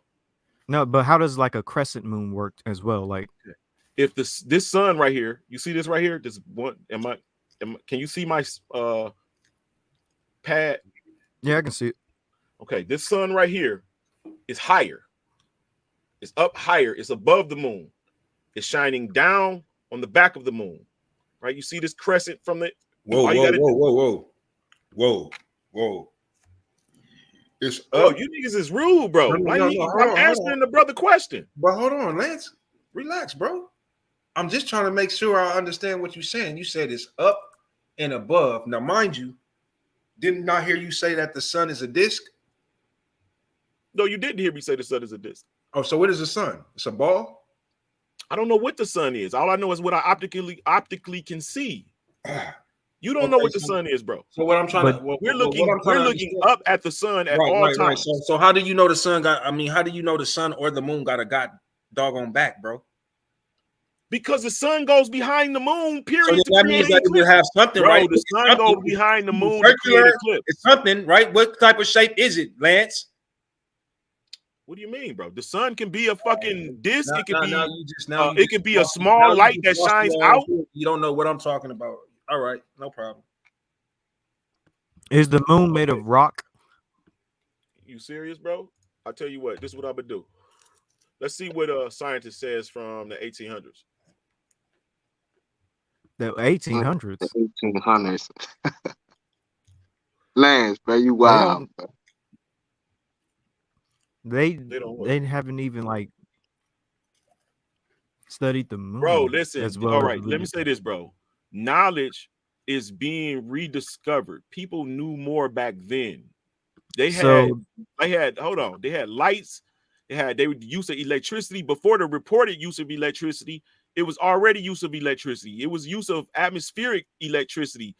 All of that stuff was being used before modern man has written it in a book for them to claim its authority, claim that they discovered it. It already was here. So people were more knowledgeable in the medieval period in the 18th century, correct? Of more natural things. Yeah. But I thought you said the white Europeans changed everything. They were still in rule in the 18th century. Worse back then because they had us as slaves. What? Why were they telling the truth? Hold on. First of all, my people have never been into slavery. Oh my goodness. Okay. Yeah, my people have never. I mean, not in the New World and not in Europe. Right. So I guess you So- don't believe in the whole Deuteronomy 28 thing? What? That's see, bro.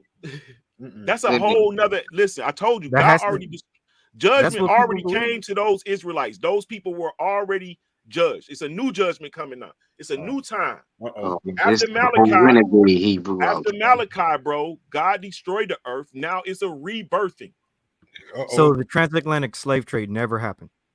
Transatlantic slave trade, according to my studies, bro, is a covert way of migrating Jews from Europe to America. Migration, that family. is very Slave ships are now disrespectful. Ow. At least the oppressor migration- was saying indentured servant. This nigga said, what you a said? migration pattern, family. Yeah, I think Slave so. slave ships was a migration pattern for us. That's what's up, man. Let me tell you. Let me So tell you. all the mass graves that we find of dead slaves, that's just those bones are just what, fake?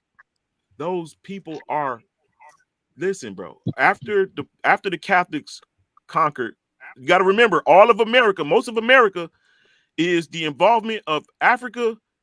Oh, I'm talking about as far as America is concerned, not the Portuguese and the French and all them Dutch and all the other people the came West over. African information that speaks about the West Africans having navigational knowledge nor maps to navigate the seas. So whenever you can present that information, bro, I'll be definitely tap into it. The West Africans were a lot of that was like that's why it's called Negro land or slave colony, bro. That those people were sent by kings of Portugal and different nations to cultivate there.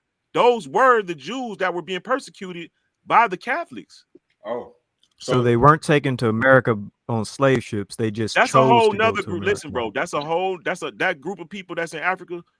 That's one group of black people. Let's say that's one group of Jews. Let's call them Jews A, because they was there since the King of Portugal, Carlos I, I believe. He sent 6,000 Jewish kids when the Jews got kicked out in Portugal. Let me finish. Let me say this: when the Jews got kicked out of Spain in 1492, a lot of them were able to go to Portugal, but later the King of Portugal taxed them, and some of those parents wasn't able to pay the tax, so he rounded up all those children and sent them to Portugal. You can read that in the book America, and you can also read that in that A.J. Rogers book that I think he probably quoted from. But they sent them to the west coast of Africa. Now that's one group of Jews. Now you still got the Jews that's in Germany, black Jews that's in rulership, the Moors. Those Moors are basically Jews, bro, Hebrews, and some of them stayed with the old world and some of them converted in the 7th century. Now you're looking in the 1400s, you know what I'm saying, the 15th century, and they're a whole nother people with different, they the same race of people, but they don't forget who they are. They're scattered. They warring against each other. You got but my main question is this: how did the transatlantic slave trade not happen? Like, there's tons because of your documented understanding of the evidence. transatlantic slave trade, bro. First of all, we got to look at how. First of all, it was illegal to hold slaves in the colony in Britain, in actual Britain Empire. It's illegal to hold slaves. Okay, so hold on. When they came to America, it didn't happen. Transatlantic slave trade didn't happen or take place in Britain. So why are you talking about that? So when they came to the Americas, is a law. The colonies had to follow the laws of Britain. So slavery is still illegal. You got indentured servitude. Now let me tell you where that come from. That come from ship owners having people that wanted to get to the New World. Slavery didn't become illegal, bro, until like the 1800s, bro. You got slavery becoming legal with King George I. He don't get into his place of position to when Queen Anne get beheaded. He get his position, Queen George I. That's the first king of Europe that instilled slavery. That is what comes from. Yeah, because that's when the pale skin came in and took over. Exactly, bro. So how are you saying that all of the people are not you, my man, who asking me these questions? Britain is not black. That's when the pale skins come. Nah, Britain always had white folks. I don't know what you're talking about, bro. In rulership, we talking about. Listen, bro. all of the dominions were the dominions. All of the lands were always accessible to people. Feel what I'm saying? So you developing in Britain, and you got another same group of people developing in the west coast of Africa. Also, another same group of people developing in the Americas. Also, you feel what I'm saying? Now, one group of people has the advantage of more brains, more knowledgeable people, sciences, universities, right? So they're going to be paternally more advanced than those other group of people. You feel what I'm saying? They're the same group, they're the same race, but they're developing at different rates because of their distances from a locale of knowledge. I still don't see how this disproves the transatlantic slave trade. So is the story like Nat Turner? Is that fake? Like the Nat Turner story? That's just not true at all. The slave killing white people, freeing his people, and dying in the end. Like all those slave stories are just listen what you're saying, bro. When is that occurring? Look at the years that's occurring in. It's slavery. 18th century. So in the 1700s. So I guess you're saying Nat Turner narrative is fake.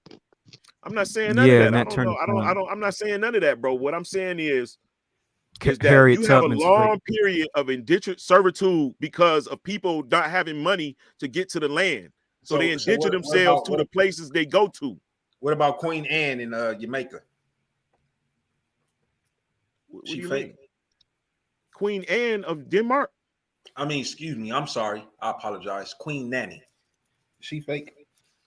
I don't know, bro. I don't know that story. All I know, Jamaica is a Jewish land. How about Harriet Tubman? That might be easier. Harriet Tubman is she? Well, she just like who we call Harriet Tubman, just like identical in every aspect, other than the fact that Harriet Tubman didn't turn to guerrilla warfare to fight against America or the Europeans here. Hey, bro, do y'all remember that statement that I read? She did, though. She and all of the men and the people that was with her, yeah, guerrilla warfare knocked them boys' heads off when they came to that job. Remember when I showed y'all earlier that little piece? I forgot the book I got it from, but it's showing how Benjamin and Judah nobility is the one that ended up in Spain. Okay, and then they ended up in Portugal, and they ended up being the merchants of the world, right? No, so, not just the merchants of the world. Huh? I said not just the merchants of the world. I'm saying they had the access to get to other places. Yeah, because we were the one. It was our ancestors during that time period that we was in Spain that actually came up with the nautical tools, yes, bro. The maps, and also being able to having the wisdom and the knowledge to navigate the seas. Okay. And they were also the ship owners. Judah, they were also the ship owners. One of the brothers named Judah, I'll go grab the source so I can read these names off. He was known to have traveled the known world at the time, and he was a Jew. Bro, yes, bro. Listen, the Jews had a network system from Germany to the Netherlands to the Americas to Africa to India to China. They had a network. They controlled the waters. The Jews are the pirates that were against the Catholic taking their shit. Though the Jews were the ones being persecuted when they was kicked out of the land of Spain, many of them were able to sell their goods and land, so they were able to travel with money. But the ones who stayed, they had to convert. Those the ones that did not have the money, and even the ones that stayed in Portugal. But the ones who fought, like the ones who they called in the bad guys, was us fighting against them. And what they were doing was trying to either wipe us out or get rid of the law, because we the ones that kept the law, bro. All right. When you read about the Moorish rulership over Europe, bro, those are Jews, not flat out Arabs. Now, yeah, people get in later on, but I'm talking about originally the Jews and Moors are the same people. Yeah, man, it's right there. A lot of what you're saying is true, but like the brother asked you, how are you saying that you, being a so-called Black African American, did not experience slavery or your ancestors that came here? because my great great great grandfather owned land in South Carolina. Yeah. And he All was right. Let me hold on, rephrase it. Let me hold on, rephrase bro. it. Hold on, nigga. Because you can be Stop right. interrupting me, bro. Let me No, let me finish. say it. Let me say it. Because you No, could be no, you right. can't say it. Let me But finish. I'm You're not gonna saying, keep interrupting me, how bro. are you saying the narrative of slavery as a whole did not happen? Because if you look, No, like, what you doing is you putting words in my mouth, first of all. you say slavery didn't happen. You said it was I covert or said something like that. You said it was I they said what we was would immigrants. yes, there was some slaves, bro, that when the laws got changed by King George the First, okay, that's when you start seeing slavery. Before that, you don't see slavery in America by Americans per se, Britons and basically that's the British. That's false, bro. You You had don't, slavery man. in the whole It's building of the illegal in colony. it's illegal in the Britain. But It was it illegal. wasn't by Europe. It was by Spaniards. That's But right, listen, Spaniards, bro. listen, hold on. The ones who chased the Jews out. Let me confirm what I was just saying, right? So I'm reading from Christopher Columbus and the participation of the Jews in the Spanish and Portuguese discoveries, right? By Meyer Case Serling, right? So this is coming from page 4. It says, our Mystery Jaime or James early gained the reputation of a great mathematician and was very skillful in the manufacture of maps and nautical instruments. His real name was Jafuda or Judah Cresques. He was the son of Abraham Cresques of Palma, the capital of Mallorca, which since the 13th century had been the chief seat of the nautical knowledge. So that's why I said, if you can show me something that, you know what I'm saying, of the West Africans having this type of knowledge, like having it documented to where it's they can say that that person in that particular part of the land had this type of knowledge and he was the top in that particular part of the land, because I can't see it nowhere. But if I can make sense of it from some information that's written and given to us, then, you know what I'm saying, I can take it from there, right? And I'm gonna read this last part and then I'm gonna give it back to you, right? This coming from page 5. It says, this was the academy in which was laid the foundation of Columbus project. Mystery Jaime became the teacher of the Portuguese in the art of navigation, as well as the manufacture of nautical instruments and maps. In this work, he had no superior in his day. To him, we're all chiefly indebted. To him, we are chiefly indebted for the improvement of the compass and for the application of astrologue to navigation. So I'm just saying, bro, like, this coming from our ancestors, yo. This coming from our ancestors, man. In the 1300s, 1391. Yeah, I mean, you Hola, agreeing with me, bro. You agreeing. But now let's take it back to slavery. Hola So Equianu who is the said that there was people? slavery. Who is the people that own the ships during the said time of slavery? What are you talking about? Europeans. Ola All right, Equianu said don't think that you even don't. his sister wasn't a slave. The people who own the ships during the time of slavery are Sephardi Jews and Moors. No, They they are the wasn't. merchants of the day. No, they wasn't. All right. This is what you don't understand. All right, hold on. I'll prove it. Yeah, go ahead, prove it. Go ahead, go with your point. No, I want you to prove it. Then I'll deal with it. Well, the thing is that I gotta go through my files and grab my books. So That means the whole Ola Equianu narrative is a lie, because he's a Igbo Jew who says that him and his sister was taken into slavery. okay. So do that mean that a white man took him into slavery? Oh, hold on. Let me show you how he's wrong. Do that mean a white man took him into slavery? So when he got on that boat, yeah. So what you got to understand is this, Lance, right? You probably just lacking this information, right? I'm not gonna say that you're wrong. You probably just missing some information, right? So in the midst of Israel being in Spain, you know, we were, like you stated before, the merchants. You know what I'm saying? We were the treasurers. We were counselors to the king during this time period that we were in Spain and in Portugal, right? You do, yeah, all of that, right? So that means that we were very well off in the land. We was not a poor people, even though we had secluded cities and secluded areas where we were at only. We were still people of wealth, people of knowledge, people of understanding, as I just read to you, who were superior during that time period when it came down to navigation, nautical instruments, and maps, right? So look, check this out. It says,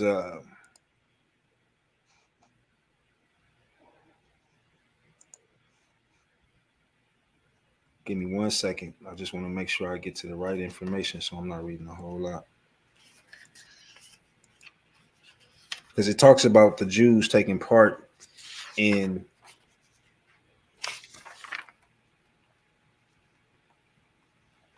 and having fleet ships themselves.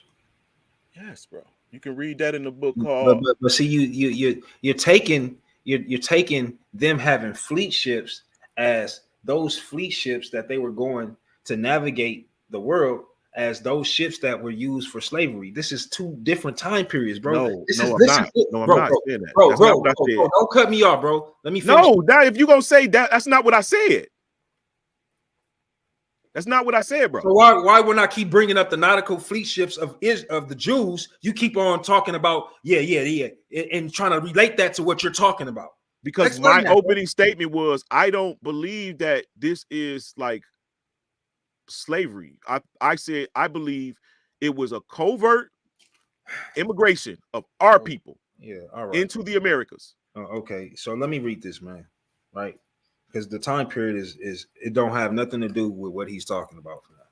So this time period, right? I'm gonna restart here. It says in 1263, the request of King.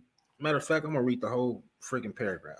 It says the Jews rendered. This is from page 2, right? It's from page 2. It says the Jews rendered noteworthy service in connection with the marine development of Spain. R. Judah of Valencia, or as he was called by contemporary historians, Don Jehudano, right? Don Jehudano, the richest Jew of Aragon, was the confidential friend of and the treasurer of King Jaime the First, who asked his advice in the most important affairs of state. Once again, like I said, this confirms that we were counselors to those royal people that was in that particular part of the land, right?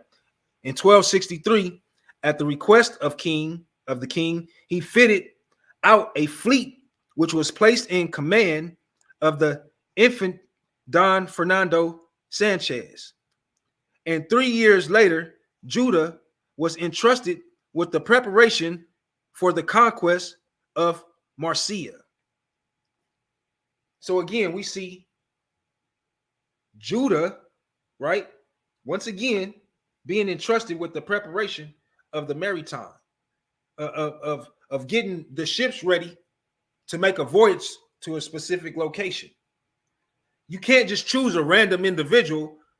You can't just choose a carpenter. You can't just choose an electrician and say, hey, prepare this ship for me.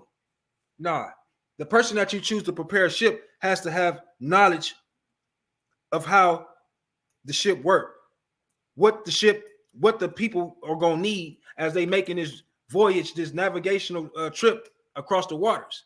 How long it's going to take, what type of food they're going to need, how much food they're going to need, right? All of that has to come into understanding.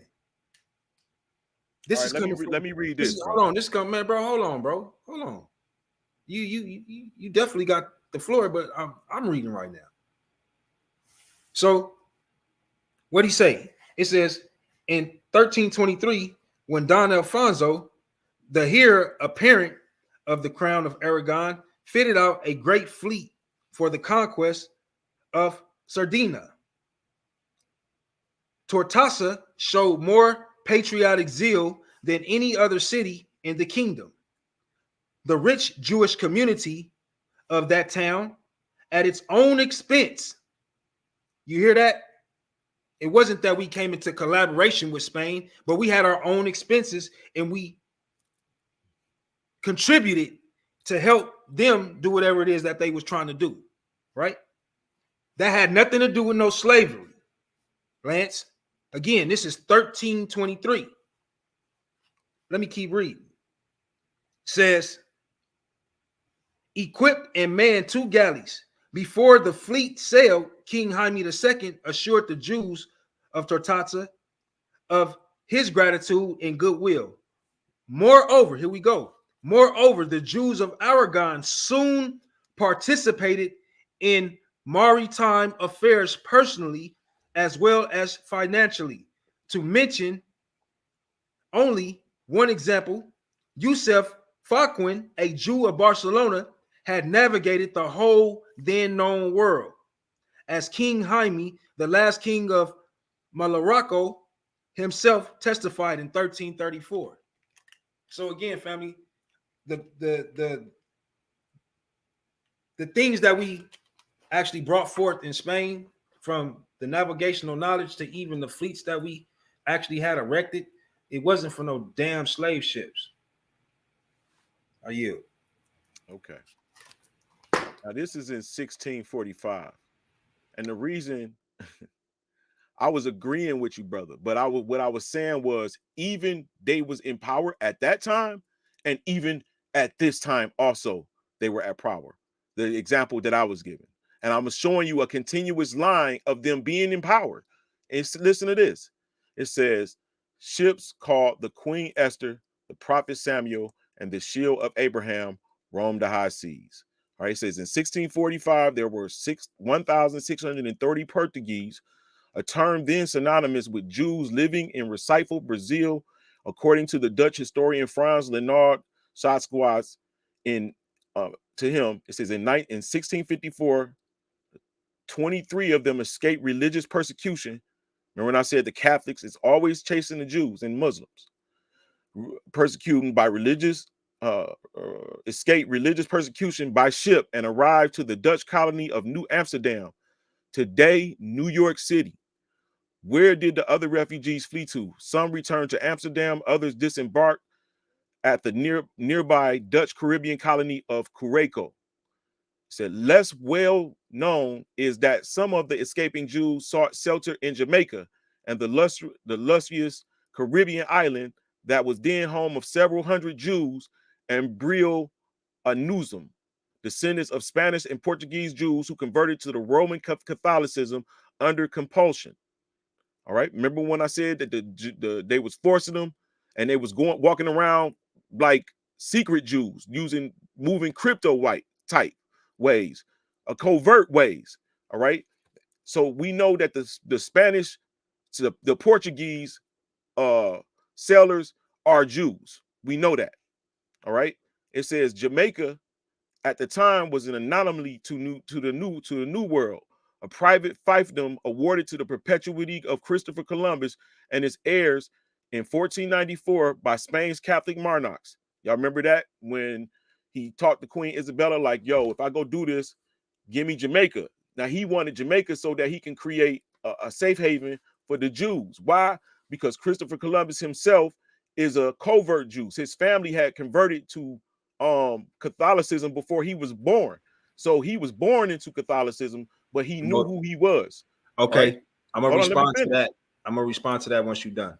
All right. It says, whether the explorer himself was a crypto Jew, crypto means a person having a secret allegiance to a certain creed, is an unresolved historical issue. For over a century, the Columbus kins kept their privately held dominion free of the clutches of Spain's inquisitors. Jamaica was only one among the many remote and distant locales in the New World where Jews, apostates, sought a haven far from the rapacious inquisitors of Spain and Portugal. In as early as 1501, the Spanish crown published the edict that Moors, Jews, and heretics reconciliadas, repentance, those who return to the church, and new Christians are not allowed to go into the Indies. Yet in 1508, the Bishop of Cuba reported practically every ship arriving in Havana is filled with Hebrews and new Christians. Okay, new Christians are Jews that they saw instead of totally converting, they went to like Calvinism and Protestantism, which is like a mixture. It's like a secret way of being able to worship the Most High and still pretend to be Christian. And that's what Calvinism and Protestantism kind of like came from. All right. In 1605, we think those is white people. They put them in our head when they say the names, but we got to look at the real history and see who these people actually are. Since 1655, 1 year after the Jewish refugees from Dutch Brazil arrived in Jamaica, Columbus's poorly defended private island was seized by Britain. Leading armada was Admiral William Penn. Okay, Penn is a Jew. I seen a dude do a whole historical heritage. He went through the ancestry.com on William Penn and showed that he descended from Jews. It says the father of William Penn, Jr., who subsequently founded Pennsylvania, under British rule, religious freedom flourished. By 1720, now we in the 1720s, an estimated 20% of the residents of the capital, Kingston, were descendants of the Spanish Portuguese Jews, crypto Jews. That's right. That's me. That's my conjecture. Crypto Jews.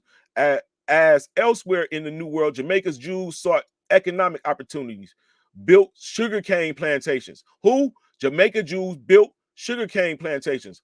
Others traded various commodities, including African slaves. Who? They built sugarcane plantations and traded African slaves. Who? Jamaican Jews. Okay, so people in Jamaica is not attributed to themselves being slaves. Their ancestors was overthrown. And they was made to work the plantations that they already built. They the ones who cultivated the shit. They the people who they saying conquered them didn't have no knowledge on this type of shit. That's why they were shipping them to different places across the world to cultivate them. Which is why the King of Portugal sent them to Sao Tome. Okay, others traded various commodities like African slaves. The Jamaican community had strong commercial ties with the Jewish businessmen in Europe, including London, Bayonne, and Bordeaux. Trade developed with the mainland British North America colonial ports such as New York, Newport, Charleston, and Savannah. But some Jamaican Jews turned to a more adventurous and dangerous life at sea, captaining ships bearing names like Queen Esther, the Prophet Samuel, and the Shield of Abraham. Jewish sailors began roaming the Caribbean in search of riches, sometimes obtained under the questionable circumstances. These Jews most frequently attacked Spanish and Portuguese ships. So that's why they was the enemy. Even in history, the pirates are the bad guys. But look today, look who the pirates are today. The bad guys, but they really the good guys, just protecting their own shit or warring against some people that oppressed them. And because the people that oppressed them got the money, got the news, can report the story. You know, that don't even make no sense, bro. That don't even make no sense. What do you mean? I'm reading something that makes sense. I know you're reading. I know you're reading. So what don't make sense? It don't make sense on the fact that the Jews was going around the world looking for riches to take from people for what? That's not that's not what this said. That's not what it said, bro. Read what it said, man. What did you just say? The Jews most frequently attacked Spanish and Portuguese ships. Payback for the properties confiscation and torture of their brethren perpetrated by the Inquisition.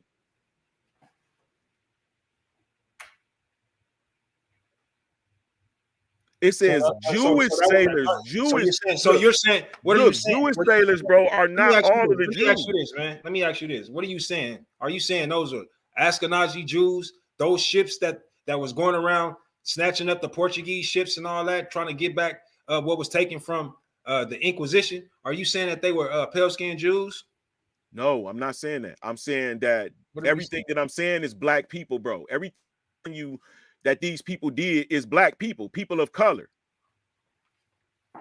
I'm not understanding your argument, bro. I'm really not. I'm showing you that I'm building a case, showing you that all the way you showed me from the 1300s. I expounded from the 16, 15, 16, 1700s that Jews is in control of the waters. Jews is not in control of the water during this time, bro. You're They talking are, about, man. I'm you're reading it. talking I ain't about making it up, nigga. They so are. And I can show during you this time, let several me other ask you this. places where it says it During too. this time, during this time, is the Inquisition taking place? They're warned against the Inquisition. So not all Jews was poor and not all Jews were persecuted. I never said that they were. I never said that the Jews in Spain was poor. Never once. So what I'm asking you is, they kicked out of Spain during the Inquisition. So we were able to load up on the ships that we built, right? We already had ships. What? We already had ships, bro. Like the I Jews said, of Portugal and Spain already had ships. Hey, Lance, calm down, bro, and listen. So what you're saying to me is that these Jews that had the ships in Spain and Portugal during the time of the Inquisition, they were able to pack their shit, jump on the ships, load up, and not only load up, but have enough food, right, to travel the seas looking for these other ships that that Spain and Portugal has taken from us, right, to take back from them. That's what you're saying? No. What I'm saying is that the Portuguese Jews were, and I showed you in the edit that it was given about the Moors and the Jews. He gave them a certain amount of time to get out. Okay. I think it was like 3 months or so, but they was able to sell their property. Many of them were able to sell their stuff. Not many, and some of them weren't able to sell. But we got to remember, we're talking about nobles that live in the land, that are able to leave, nobles that are able to form a government, nobles that are able to form a network, the educated of the people that are able to leave Spain, and then Portugal and wherever else they were persecuted. They were the ones always able to leave. Remnants of us stayed. The 1500s when we were leaving. Remnants of us stayed in the land. Okay, so while it's happening in Dutch, it's also happening in France.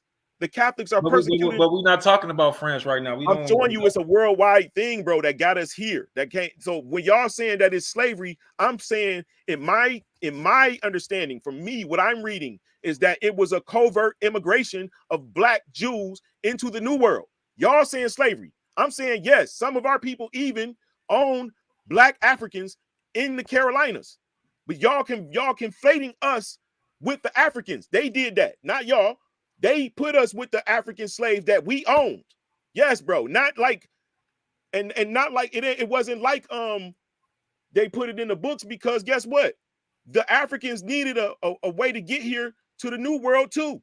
And they didn't have no sponsors when they get to the New World. So they acclimate themselves to the New World on a land with a person who signed for them, and that's indentured servitude. They get let go in 3 to 5 years, and they get a piece of the land, a gun, and some motherfucking money, and become colonists and become venturers into the New World. They become citizens in wherever land they want to go to. Y'all got it. It's all based around motherfucking roots, nigga. That shit ain't happen like that. So we're not related to West Africans. West Africans are Jews, bro, set there by the King of Portugal all the way back in the 1200s, 1290. I thought you said that we're not Africans. Listen, there's a difference in people, bro. There's a difference in, like, the Igbo and Limba is different from the people who dwell amongst them. There's a difference. So we're using the terms loosely. Like what people around them? Who are you talking about? Other Arabs and people that develop and took concubine of the actual Jews that was of the land and put seeds in them and develop people, and now the real Jews are Mandinka Israelites. I don't know, nigga.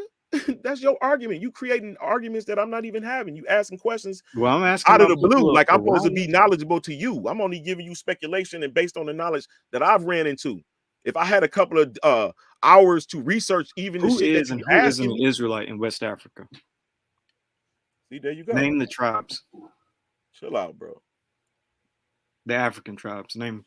That's not an argument. We're not discussing that. We're discussing how I believe the Jews were black and they were covertly brought to the New World by way of our people. And then after that, our nobility that was but you said it was power. the Africans that were enslaved in here.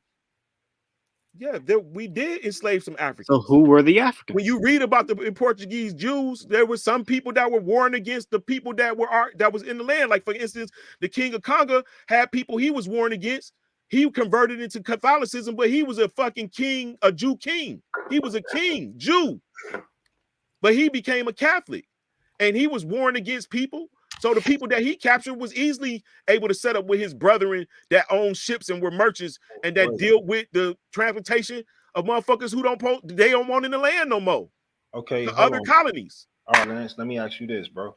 So you said, so this king, what part of Africa was this king, this Jew king? The Congo. That's in Central Africa, bro. That's nowhere near motherfucker. Excuse my language, family. That's nowhere near Spain and Portugal, bro. What? So what that have to do with anything? That's my point. My point of saying there was a network, man, bro. Hold on, man. Because when you talk about the slave trade in the Congo, who is in control of that? I don't know. But it's a network. I didn't talk about the slave but it's trade a network. You are talking about the slave trade in Congo. I didn't talk about the slave trade in Congo. What the? Well, there was one. Wait. So if you're not talking about the slave trade in Congo, why did you bring it up?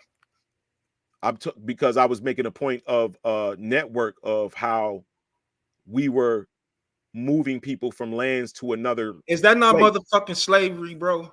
Yeah, but that's not my focus. But that's what you're talking about, man. So why are you acting like what you're talking about? Focus was it's because really you didn't use the word slavery king of the Congo. Oh, because you used the word move. No, because the subject was the king of Congo. Yo, bro, the subject was not the king of Congo. How you gonna tell me what? We was never talking about the king of Congo. That's something that you brought up for no reason. Nigga, did you take your medication, nigga? No, I sure didn't. That's why I'm on your bumper right now. You're not. You looking foolish. Why are you bringing up stuff that ain't got nothing to do with that? You're not saying things that I'm saying. Why are you bringing up things that ain't got nothing to do with the conversation? Because you're not saying things that I'm saying. Listen, bro. You're attacking me based on things that's in your head only. Has nothing to do with that. Nothing to do with anything that has anything to do with anything coming out of Spain and Portugal. My point that I was making about the Congo that has everything to do with the Arab slave trade. No, basically I was talking about the network that was between Muslims. I asked you about the network between Jews. Man, from there was no network of slavery in the Congo with the Jews. What are you talking about? We're not talking about slavery. Yeah, there was, bro. Yeah, we went to war with people and we captured them and we gave them to our brethren to be sent places. You're not very intelligent. Yes, we did. Yes, we did. On this particular topic, and everywhere else we rule. And everywhere else we rule. Even in the damn Bible. Even in the Bible. We kill the men, we take the women and children if we're able to amalgamate with them. If he give us the okay to amalgamate with these people, we take them. They become a part of us. Oh my God, man. Slavery is not making somebody a part of us. So I don't know what you're talking about. Bro, what do you think? They become slavery our servants, is not making somebody a part of your family. Because God's law that they only can be so simple. They only can be slaves. They only can be your slaves for a certain amount of time. With the choice to be let go, or become a part of the community, bro. Act like you got some understanding of what we're talking about. Because slavery, you're not becoming a part of nobody's community. You're nothing. Bro, in our community, you were. So look at this. Look at this, for instance. The Indians, who I earlier said, many of those people that were in relation to us were already Jews. The Indian was told to wait, Indians are Jews now, Native Americans? Bro, yes, certain ones were, yes. Don't ask me which ones, bro. Okay, Choctaw, Creek Indian, whatever. You know what I'm saying? But yes, some of them were already Jews here. Like they were ancient Jews, ancient people that left the area earlier and came here and developed as well. So people with haplogroup Q are Indians. I mean, or Israelites. You know who the fuck haplogroup Q is, nigga, and stop trying to insert your motherfucking. Okay, you a smart nigga. That's all you trying to do, bro. I'm not on that. I don't think about no fucking haplogroups. I'm talking about what I read and what's showing in history. People don't just generally lie, spend all this time to just lie unless they're trying to deceive you. Now, why are they trying to deceive us that all of these people are fucking black Jews that's ruling then? We know the Portuguese people is black. We know that the motherfucking many of the Spaniards that were oppressed was Jews and they were black. We know this. We know the French Huguenots were black. We know the Palatine Boers that Thomas Jefferson talked about that came over here as Dutch soldiers during Civil War were black. I feel you, bro. Everybody was black. The Chinese. Yeah, so obviously something happened in history that changed it. And I only think they fooled the Chinese were black. They retaught the children as they grew over a period of time. And we believe that we weren't in power. They legislatively did it with democracy and getting us to agree with these treaties. And if you do this, then we'll do that, and we'll interact with each other like this. I feel you, bro. And then later on, that's our people warning, like basically Jews against Moors, or Moors on Moors, or Jews on Jews, whatever you want it, families, tribes on tribes. We all in rulership. God said he gonna give us the earth. I feel you, bro. Listen, God said he gonna give us the earth, bro. Make us the head and not the tail. So made us the head first. We was the head first. Let me ask you this, Lance. When the Spaniards was running the Israelites out of Spain and Portugal, what was going on with the Moors? Was they helping us, or was they helping the Spaniards? And the Moors and the Jews are the same people. Oh, okay.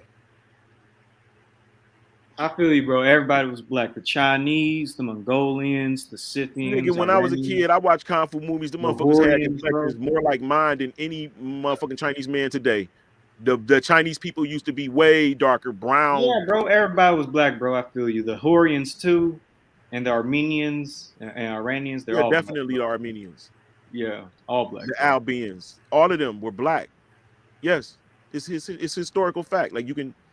But let me say this. I'm not going to say that there were no fair-skinned people in the land. I'm not even going to say that none of those Jews or those people that was in the land weren't fair-skinned too. I think it's always been a range from fair to dark in all times in history.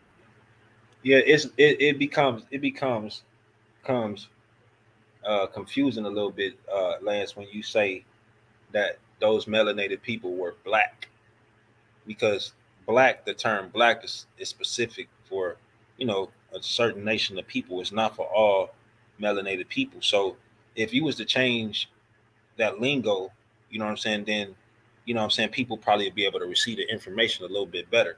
But to say that, all of these people in all of these lands, just because they had darker skin tone, were black people, that's you know what? You know why? Because it's because of my.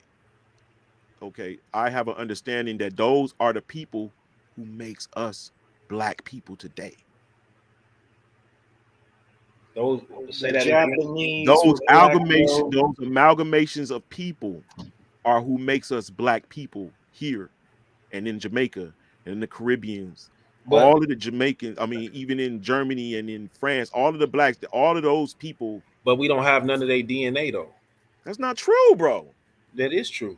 No, you don't get it, Yashar. Everybody was black. The Japanese were black, bro. Black don't mean listen, first of all, bro. The Romans were black, bro. It ain't about the That's DNA. why I just tried to tell you, bro. But that's why I said Jews and Muslims, bro. When I said that, I'm trying to show you that.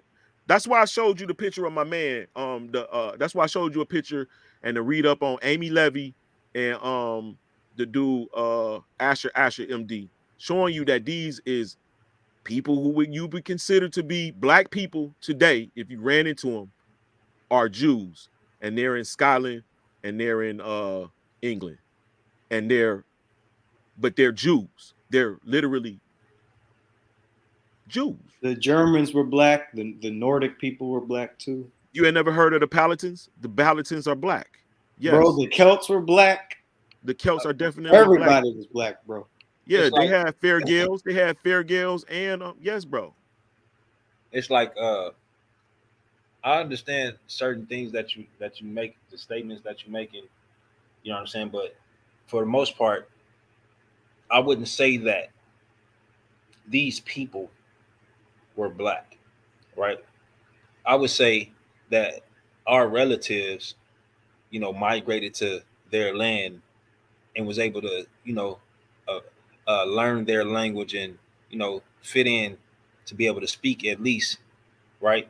And be able to write even our information within those languages. Like, for example, the Slavics, right? We got some priestly information that's written in Slavic Yeah, for script. sure. The Slav. So it's not to say that our people are Slavics. But it is to say that our people were All Slav. right. See. All right, bro. It's like, you know, when you have understanding, you will want to help other people to have understanding. But when you try and conflate the shit, even though you understand something different than what's actually coming out your mouth, that makes people that's listening to you confused. And then when they come and ask you some questions, then you get irritated. Let me give you an example of what I mean. No, I don't need no example, bro. I understand what you're talking about, but it's other people that's not going to understand you. All right, let me make it clear for them. If somebody wrote a story about your life, the first thing they're going to say is going to be an American poet, an American football player, an American rapper, an American. That doesn't signify what your race is, your complexion, or none of that. Now, if you're in Europe and you read an American so-and-so, you're probably going to think white person. Why? Because white people are promoted to the outer world as American to attract more white people with money to America. When you come to America, you're going to be like, God damn, we got to go to certain communities in order to be around all of these white people because niggas is everywhere. That's what I mean. So when I say Portuguese, we were Portuguese. Not all of the Jews, because why? At the very same time, we were Germans. So at the very same time, we were Africans. So family is like this. We were in all of those lands, right? See, the narrative and the thought process that he's even coming with, it comes from those who, you know what I'm saying, is teaching us and gave us the information, right? And told us to think a certain type of way. So now when we think a certain type of way, when the information comes out, it's coming out how we think. So it's not for us to say that, oh, I'm an African or I'm a West African or I'm a Central African. Nah, because you know why? All of those different continents, all of those different tribes that's within what you would call Central Africa, you have to understand which one of those that you deal with, which one of those that you are part of. You can't say that you're part of Central Africa when there's 100 tribes that's a part of Central Africa. And which one are you? Oh, you don't know, but you're a part of that. All of that, that's what you're a part of. That makes absolutely no sense. That comes from ignorant people that don't give a damn about who you are by tribe and by nation. That's the thought process that shit comes from. This is why I say, yeah, we were a people that was in Portugal. Yeah, we were a people that was in Germany. Yeah, we were a people that was in Europe. Yeah, but we are not Europeans. We're not Chinese Man, listen, fam. That's confusing as shit. Especially for those that's babes. Just being that's coming into this understanding of who they are and who they are not. Also, fuck it, I just say that I'm American. That's what people are doing now. Fucking, man, it's a problem with being black. Oh, it's a problem with being this. It's a problem. Oh, fuck it, I'm just gonna be an American. What the fuck is that? That's my point, bro. Exactly, and that's what I was saying. The scholars did when they would write shit like Portuguese ship owners or Spanish vessel, blah blah blah. When we clearly see that Jews are against the Spanish crown and the Portuguese. They are the pirates. They are, like you said, the accountants. Like the kings actually need them. The people who have goods need shit shipped or bought by a people who's taking the shit to other lands. These people own the ships. All these people are Moors and Jews. So my only thing that I was saying when it came down to question, so if we was made the head, when did we become the tail? And you can't see no other history before all I just said showing us in rulership in these other nations as kings, even all the way down to the servant, us, our people, or who make us who we are, I should say. Because like I said, I believe blacks in America and Spanish and all over the world are amalgamation of different blacks that were actually fleeing from religious persecution into the New World. So y'all asked me about slavery, and that's my explanation for much of the blacks in America, and not necessarily slavery. We are the Jews in the New World. 3 strands become 1. Are you still awake? You shoot?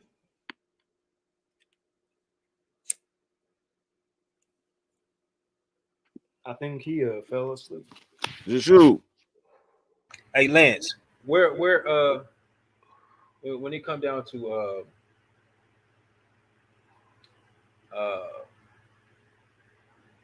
the DNA, right? When it come down to the mixing, where do you stand with that? Like, how does mixing work in your understanding? Like what you mean, like people mixing with each other? Like, do I say, or black, if a black person sleep with a white person, is that person black? Like, what do you mean? Yeah, that's what I mean. Like according to your, I don't want to put no. So this is what I believe. Thought process out there. I The just real want to ask question you, is, like, what come if down to even is a mixing. white person? I believe is there that, a truth? Is there a truth in what people call in the world today as mixing, having mixed DNA? Yeah, I believe so. Because because I was this is what opened my mind to it. I got a girl pregnant once. I was trying to marry this chick, and we ended up, go ahead and jump right into it. We got our careers together. We just had a family and everything. We had it set up, and she kept aborting. So we went to go see about her, and it was like she got, what I'm saying, the Reese's monkey shit, what I'm saying, and we don't mix properly. She gonna have to get some type of shots or something to change her genetics for a minute while she's pregnant and blah blah blah. So you after going into that, you realize like some kind of way, like why can't humans mix with other humans? You know what I'm saying? And it was only theoretically me saying that maybe it's some people that's not of this new world coming into the new world. So that kind of go back to my people that's living under the ground when God destroyed the earth. They living inside of the mountains under the ground and, underground cities or whatever. That's how they receive their recessive genes and things of that nature from lack of certain nutrients that's needed. And they just only compensated for it on the lower level, a smaller source or something to be able to survive. But when it comes down to mixing white and black, it's hard to tell because some white people are actually blood related to Hey, us. Lance. Yes, sir. If you in prison and your bunkie got a honey bun on the bed, you gonna eat it? No, I'm not gonna even eat honey buns. Man, I'm finna go to sleep, man. Shut the show down. Peace out, bro. I was wondering if he was asleep that whole time. Yeah, I have to ask some more questions later, Lance, especially about the origins of white people, because it's kind of interesting. Hey man, thanks Yashu for letting me get on. Nice dialoguing with you fellas, man. Sitting up under there. Hey man, I survived, man. Y'all threw all you had. Man, bro, we ain't trying to figure it out, man. We just asking questions, man, so people can understand you. But I felt like y'all was trying to make a fool of me because some of them questions was like, to me, like already known, not like stuff that people who study already ran into this early in the game. But see, So, that's where you get it wrong, bro, because some of that stuff we're not interested in. So we're not studying it like you. Right, I feel you. That's You know true. what I'm That's saying? why you got expertise and people that you can go look at for certain things. I feel that. That's why, like, if you come to me and ask me some shit because you don't really fuck with that because it ain't something that really be on your thought process, it ain't really something on your radar. I got to be able to address your questions, man, without feeling no type of way. You know what I'm saying? Regardless of, you know what I'm saying, your energy, regardless of your tone, you know what I mean? Like I should be able to be like, oh, okay, I got you. Boom, bam. Oh no, I don't know nothing about that, bro. I got to check that out myself. I ain't never thought about that. You know what I'm saying? Yeah, Like yeah, you're right. it's not really hard, you know what I'm saying, to deal with the questions, bro. It's just, you know what I'm saying, when you guys, you know what I'm saying, start taking it personal, like, you know what I'm saying, it's an attack or it's an interrogation when it ain't that, bro. Niggas ain't trying to make you look stupid, bro. We just want to know. You know what, bro? Let me tell you what it was like. It was like I'm fighting 3 niggas, and one dude run up and try to pull me out of the situation, and I knock him out. I punch him. You feel what I'm saying? But all I know is I'm fighting, and somebody come and try to be, you know, real, and they get hit because I'm fighting. So Yashub in Hebrew was No, on your like not Yashu, but I don't even remember. I didn't even never look to see who was on. Sound like Afro and what's my man name? He on right now. And Hebrew, Mr. yeah, Hebrew. it was a couple of people on. Yeah, You know what I'm saying? he wrote this man, Ibri, man, he the most coolest, you know what I'm saying, cat, you know what I'm saying, you gonna come across, man. Like he ain't got no fire like that, bro. Like he got fire, but he ain't coming at you like that. Like I don't know why you think that. Yeah, my bad, man. It's late, and I got to go to work at 4:00. I just stayed woke. I woke up at 10 and just said, "Forget it. I'll just stay woke." Man. But that's what's up, man. Nice kicking it with y'all, man. We got to do it again, man. Thanks a lot. Yes, Shub, you put on a excellent one today as well. You know what I'm saying? Your number's gonna go up, man. Especially if I keep coming on fucking with you. Your shit gonna go up, bro. Hey, Yashar, you know you always fire lit, my nigga. And good meeting you, bro. What you say? E3? Ebri? Like Ebrew? Okay, that's what's up, man. Good Yeah, meeting like you, bro. We'll build again, man. Y'all have a blessed evening, man. Bless your houses too, man. Bless all the things you require and desire in life, man. In the name of Most High, which I don't know his name, but in spirit, him. Boom. And Shalom to you up. Shalom, Hey, Lance, wrap that shit up faster next time, man. I tried, man. I tried. All right, we out, y'all. Peace. Shalom. Shalom.